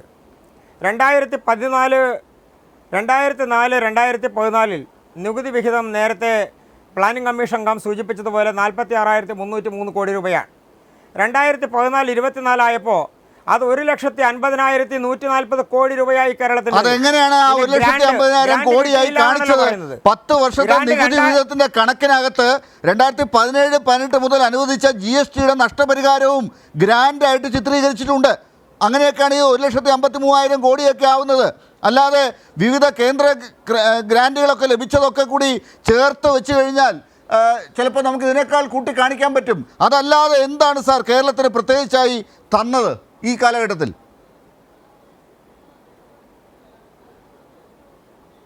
2004-2014 ഗ്രാൻഡ് 25,629 കോടി രൂപയാണ്. 2014-2024 കേരളത്തിന് കിട്ടിയ കേന്ദ്ര ഗ്രാൻഡ് 1,43,117 കോടി രൂപയാണ്. ഇനി മൂലധന നിക്ഷേപത്തിനുള്ള സഹായം 2020-21 82 കോടിയുടെ ഒപ്പം തന്നെ കോവിഡ് കാലഘട്ടത്തിൽ കിട്ടിയ 1,887 കോടി. ഇനി 2021-22 കിട്ടിയത് 239 കോടി, 2022-23 കിട്ടിയത് 1903 കോടി. ഇത് തന്നെയാണ് സാമ്പത്തിക മേഖലയെ ശക്തിപ്പെടുത്താൻ വേണ്ടിയിട്ടുള്ള നടപടികൾക്ക് കേന്ദ്രം സഹായിച്ചില്ല എന്ന് പറയുന്നത്. എനിക്ക് ബഹുമാനപ്പെട്ട പ്ലാനിംഗ് കമ്മീഷൻ അംഗത്തോട് സൂചിപ്പിക്കാനുള്ളത്, അങ്ങയെപ്പോലുള്ള ആളുകൾ പ്ലാനിംഗ് കമ്മീഷനിൽ ഇരുന്നു കൊണ്ട് ബഹുമാനപ്പെട്ട കേന്ദ്രത്തിൽ നിന്ന് കിട്ടുന്ന പണത്തെ സംബന്ധിച്ച് എൻ ശ്രീകുമാർ, താങ്കളോട് ശ്രീ അനിൽകുമാർ നേരത്തെ ചോദിച്ചൊരു കാര്യമുണ്ട്. ഉമ്മൻചാണ്ടി സർക്കാർ പോയതിന് ശേഷം പിന്നീട് എന്തെങ്കിലും കാര്യത്തിൽ പുറകോട്ട് പോയോ, ചൂണ്ടിക്കാട്ടാനുണ്ടോ എന്നുള്ള ഒരു കാതലായ ചോദ്യം, അതിനുള്ളൊരു മറുപടി. അല്ല, ഞാൻ പറഞ്ഞത് പൂർത്തിയാക്കിയില്ല, നേരത്തെ കഴിഞ്ഞ് പോട്ടെ, സമയമില്ല. ശ്രീ അനിൽകുമാർ വക്കീല് അദ്ദേഹം ഇവിടെ പറഞ്ഞതിൽ ഒറ്റ ഉത്തരമേ എനിക്കുള്ളൂ. കാരണം CPM ഇന്നലെ വരെ തുടർന്ന് വന്ന അവരുടെ സാമ്പത്തിക സിദ്ധാന്തങ്ങൾ, അവരുടെ പല വിപ്ലവകരമായ എന്ന് അവർ പലപ്പോഴും പറഞ്ഞിരുന്ന മാർക്സിയൻ സാമ്പത്തിക ശാസ്ത്രം ഒക്കെ മാറ്റിവെച്ചുകൊണ്ട് UDF മുഖ്യമന്ത്രിമാർ പറഞ്ഞ കാര്യങ്ങളിലേക്ക് തിരിച്ചു വന്നു. അത് പിന്നോട്ടടിച്ചതുകൊണ്ടാണ് അവർ ഉമ്മൻചാണ്ടിയെയും AK ആന്റണിയുടെയും ചുരുങ്ങിയത് ഉന്നത വിദ്യാഭ്യാസ രംഗത്തെ കാര്യങ്ങളെ ഏറ്റെടുത്തത്. മറ്റുള്ളത് വിശദീകരിക്കാൻ സമയമില്ല. പിന്നെ ശ്രീ അനിൽകുമാർ വക്കീൽ എന്താ പറഞ്ഞത്? പ്രതിപക്ഷ ബഹുമാനം, ഭരണഘടനയോടുള്ള വിരോധം, ഇതെല്ലാം കേന്ദ്രത്തിലില്ല. ശരിയാണ്, ഞാൻ യോജിക്കുന്നു. കേരളത്തിലോ ശ്രീ അനിൽകുമാർ? നിയമസഭയിൽ പോലും പ്രതിപക്ഷത്തിന്റെ ബഹളം, പ്രതിപക്ഷത്തിന്റെ അഭിപ്രായങ്ങൾ കാണിച്ചു പോകരുതെന്നാണ് സഭാ TV-യിലൂടെ പറയുന്നതിൽ വിശ്വാസമില്ല ശ്രീ അനിൽകുമാർ, LDF. അതുകൊണ്ടാണ് നമ്മൾ ഈ കേന്ദ്ര ഗവൺമെന്റിനെതിരെ നിങ്ങൾ സമരത്തിന് പോയപ്പോൾ ഇവിടത്തെ കാര്യം ചെയ്തിട്ട് അവിടെ പോകുമെന്ന് പറഞ്ഞതും ഞാൻ ചില ഉദാഹരണങ്ങൾ ചൂണ്ടിക്കാണിച്ചതും. ആദ്യം വിശ്വാസം വേണം. കേരള ഗവൺമെന്റിനെ വിശ്വാസമില്ല ജനങ്ങൾക്ക്. കാരണം പറയുന്നതല്ല ചെയ്യുന്നത്. ഈ ഒരു കാരണം കൊണ്ടാണ് ഈ കേന്ദ്രവിരുദ്ധ സമരം ചെയ്യുമ്പോൾ നിങ്ങൾ നിങ്ങളുടെ ആത്മാർത്ഥത തെളിയിക്കൂ എന്ന് പലരും ജനങ്ങളും പറയുന്നത്. പിന്നെ ഇവിടെ കുറെ കണക്കുകൾ നമുക്ക് അവതരിപ്പിക്കാൻ പറ്റും. കണക്കുകളല്ലല്ലോ കാര്യം. ജനങ്ങൾക്ക് എന്ത് ചെയ്തു? CPI മന്ത്രിമാരുമായിട്ട് നാളെ CPM സെക്രട്ടറി ചർച്ച ചെയ്യാൻ പോവാ. എന്താ ചർച്ച? അവരുടെ ബജറ്റ് വിഹിതത്തെ കുറിച്ചാണ് ചർച്ച. എന്തുകൊണ്ട് ബജറ്റ് വിഹിതം കൊടുക്കാൻ പറ്റിയില്ല? അല്ല, അത് സ്വാഭാവികമല്ലേ, അതൊരു ടെക്നിക്കൽ കാര്യം മാത്രമാണല്ലോ. നിയമസഭയിൽ ആ ചർച്ച ചെയ്യാനുള്ള സമയവും ഉണ്ട്, അത് അങ്ങോട്ടും ഇങ്ങോട്ടും ചെയ്യുകയും ചെയ്യും. അതാണ് അവരുടെ ജോലി. അത് നമുക്കൊരു കുറ്റമായിട്ടൊന്നും പറയേണ്ട കാര്യമില്ല. ഞാൻ വരാം, സമയത്തിൻ്റെ പ്രശ്നം കൂടുതലാണ്. ശ്രീ ജിജു പി അലക്സ്, എനിക്കൊരു 1 മിനിറ്റാണ് തരാനുള്ളത്. താങ്കൾ കേട്ട കാര്യങ്ങളിൽ പ്രതികരിക്കാനുണ്ടെങ്കിൽ. പ്രധാനമായിട്ടും ഇത് ഈ കണക്കുകൾ അവതരിപ്പിച്ചത് വസ്തുനിഷ്ഠമായിട്ടുള്ള ചില കാര്യങ്ങൾ അവതരിപ്പിച്ചു എന്നുള്ളതാണ്. അതിനകത്ത് വേറെ ഏതെങ്കിലും വിധത്തിലുള്ള ആരോപണങ്ങൾ ഉന്നയിക്കാനല്ല ഞാൻ ശ്രമിച്ചത്. കൃത്യമായിട്ടുള്ള കണക്കുകളിൽ നമ്മളിപ്പോ കുറച്ചു കാലം മുമ്പ് ഉണ്ടായിരുന്ന ശമ്പളം 100 രൂപയായിരുന്നു, ഇപ്പോൾ 1000 രൂപയാണ് എന്ന് വെറുതെ കേവലമായിട്ടുള്ള അബ്സ്ട്രാക്റ്റ് ആയിട്ടുള്ള കണക്കുകൾ മാത്രം പറയുന്നുണ്ട് അർത്ഥമുണ്ടോ എന്നുള്ളത് എല്ലാവരും ഒന്ന് ആലോചിക്കണം. അത് ഇടയ്ക്ക് വന്നിട്ടുള്ള പണപ്പെരുപ്പത്തിന്റെ പ്രശ്നം, ഇടയ്ക്ക് വന്നിട്ടുള്ള വിലക്കയറ്റത്തിന്റെ കാര്യങ്ങൾ, അതുപോലെ തന്നെ രൂപയുടെ മൂല്യത്തിന് വന്നിട്ടുള്ള ഇടിവ് മുതലായിട്ടുള്ള കാര്യങ്ങൾ കൂടി സാധാരണഗതിയിൽ സാമ്പത്തികമായിട്ട് ഈ കാര്യങ്ങളൊക്കെ പരിശോധിക്കുമ്പോൾ നമ്മൾ പരിഗണിക്കാറുണ്ട്. ഇവയൊക്കെ പരിഗണിച്ചുകൊണ്ടാണ് ഇത്തരത്തിലുള്ള കണക്കുകളെ കുറിച്ച് പറയുന്നത്. പ്രധാനമായിട്ടും ഇവിടെ ഗ്രാന്റുകളെ കുറിച്ച് നേരത്തെ പറഞ്ഞു. അതിനകത്ത് രണ്ട് കാര്യം എനിക്ക് സൂചിപ്പിക്കാനുണ്ട്. ഒന്ന്, ഈ ഗ്രാന്റുകൾ അനുവദിച്ചത് ഏതാണ്ട് 1,53,000 കോടിയെ കുറിച്ച് പറയുമ്പോൾ GST നഷ്ടപരിഹാരമായിട്ട് ലഭിച്ചിട്ടുള്ള 28,000 കോടിയും കൂടെ ചേർത്തിട്ടാണ് ആ ഗ്രാന്റുകളെ കുറിച്ച് പറഞ്ഞിട്ടുള്ളത്. വേറൊരു പ്രധാനപ്പെട്ട കാര്യം മൂലധന നിക്ഷേപത്തിന് വേണ്ടിയിട്ടുള്ളതാണ്. ഈ മൂലധന നിക്ഷേപത്തിനെ സംബന്ധിച്ചിടത്തോളം താരതമ്യേന വളരെ കുറഞ്ഞ തുകയാണ് കേരളത്തിന് ലഭിച്ചിട്ടുള്ളത്. ഈ 2023-24 ഡിസംബർ ആദ്യ ആഴ്ച വരെ ഈ കൂടി 97,000-ൽ പരം കോടി രൂപ ഇന്ത്യയിലെ ഒറ്റ രൂപ പോലും കേരളത്തിൽ. Krishnadas, 30 second please.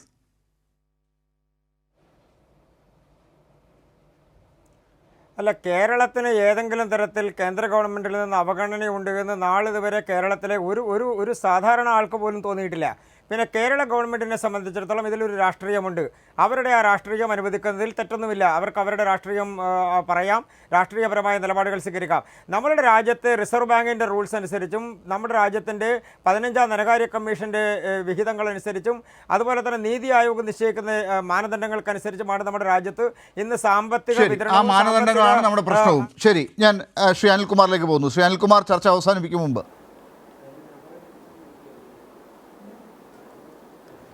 ഇന്ത്യ രാജ്യത്തിൻ്റെ നീതി ആയോഗ് ആകട്ടെ, റിസർവ് ബാങ്ക് ആകട്ടെ, മറ്റ് സ്ഥാപനങ്ങളാവട്ടെ, അവരോടൊക്കെ എങ്ങനെയാണ് മോദി പെരുമാറുന്നത്? എല്ലാം കാൽക്കീഴിലാക്കിയതുപോലെയല്ലേ മോദി അവരെയെല്ലാം ചവിട്ടി അരയ്ക്കുന്നത്? അതിൻ്റെ ഉദാഹരണങ്ങൾ എത്രയുണ്ടെന്ന് നമ്മുടെ മുമ്പിലുണ്ട്. എന്നിട്ടും പറയുന്നത് ഇതെല്ലാം നടപ്പാക്കി വളരെ മര്യാദയ്ക്കാണ് പോകുന്നത്. ഞങ്ങൾ പറയണത് അവഗണനയുടെ പ്രശ്നമല്ല, ഇനിയെങ്കിലും ദയവായി തിരുത്തണം. ക്വസ്റ്റ്യൻ ധനകാര്യ ഫെഡറലിസത്തിൻ്റെ ഭാഗമാണ്. നിങ്ങൾ ഭരണഘടനയുടെ ഫെഡറലിസത്തെ അംഗീകരിക്കുന്നുണ്ടോ? ഉണ്ടെങ്കിൽ സംസ്ഥാനങ്ങളെന്ന് പറയുന്നത് ഇന്ത്യ രാജ്യത്തിൻ്റെ ബഹുഭാഷ ബഹുസ്വരതയുടെ രൂപങ്ങളാണ്. അതിൻ്റെ ഭാഗമായി കേരളം എന്ന് പറയുന്നത് ഒരു എൻറ്റിറ്റിയാണ്. അത് ഇന്ത്യ രാജ്യത്തിനകത്ത് നിൽക്കുമ്പോൾ തന്നെ ശക്തമാക്കേണ്ട ഒരു എൻറ്റിറ്റിയാണ് മലയാളക്കര, കേരളം. ആ കേരളത്തിന് മുന്നോട്ട് പോകാൻ തടസ്സമാകുന്നതാണ് ഇന്ത്യ ഒന്നായി കാണുമ്പോൾ തന്നെ വളരെ അവികസിതമായ സ്റ്റേറ്റുകൾക്ക് നിങ്ങൾ പണം പമ്പ് ചെയ്യുന്നത്, അതിന് തക്കവണ്ണം മാനദണ്ഡം ഉണ്ടാക്കുന്നത്. നമുക്ക് പിടിച്ചു നിൽക്കാൻ മാർഗ്ഗമില്ല. അതുകൊണ്ട് മലയാളികൾക്കൊന്ന് ശ്വാസം വിടാൻ സമയം തരൂ. നിങ്ങൾ 2-3 കൊല്ലക്കാലം കഴിഞ്ഞ് കർശനമാക്കൂ. തീർച്ചയായിട്ടും ഔദാര്യമല്ല ചോദിച്ചിരിക്കുന്നത്, അവകാശമാണ് ചോദിച്ചിരിക്കുന്നത്. ഒരു കൊച്ചുകുട്ടി കളിപ്പാട്ടത്തിന് വേണ്ടി കരയുന്നത് പോലെ അല്ല കേരളം കരയുന്നത്. കേരളം അന്തസ്സായി തല ഉയർത്തി ഡൽഹിയിൽ ജന്തർ മന്ദറിൽ വന്നു നിന്ന് നരേന്ദ്രമോദിയോടും നിർമ്മലാ സീതാരാമനോടും ചോദിച്ചതാണ്.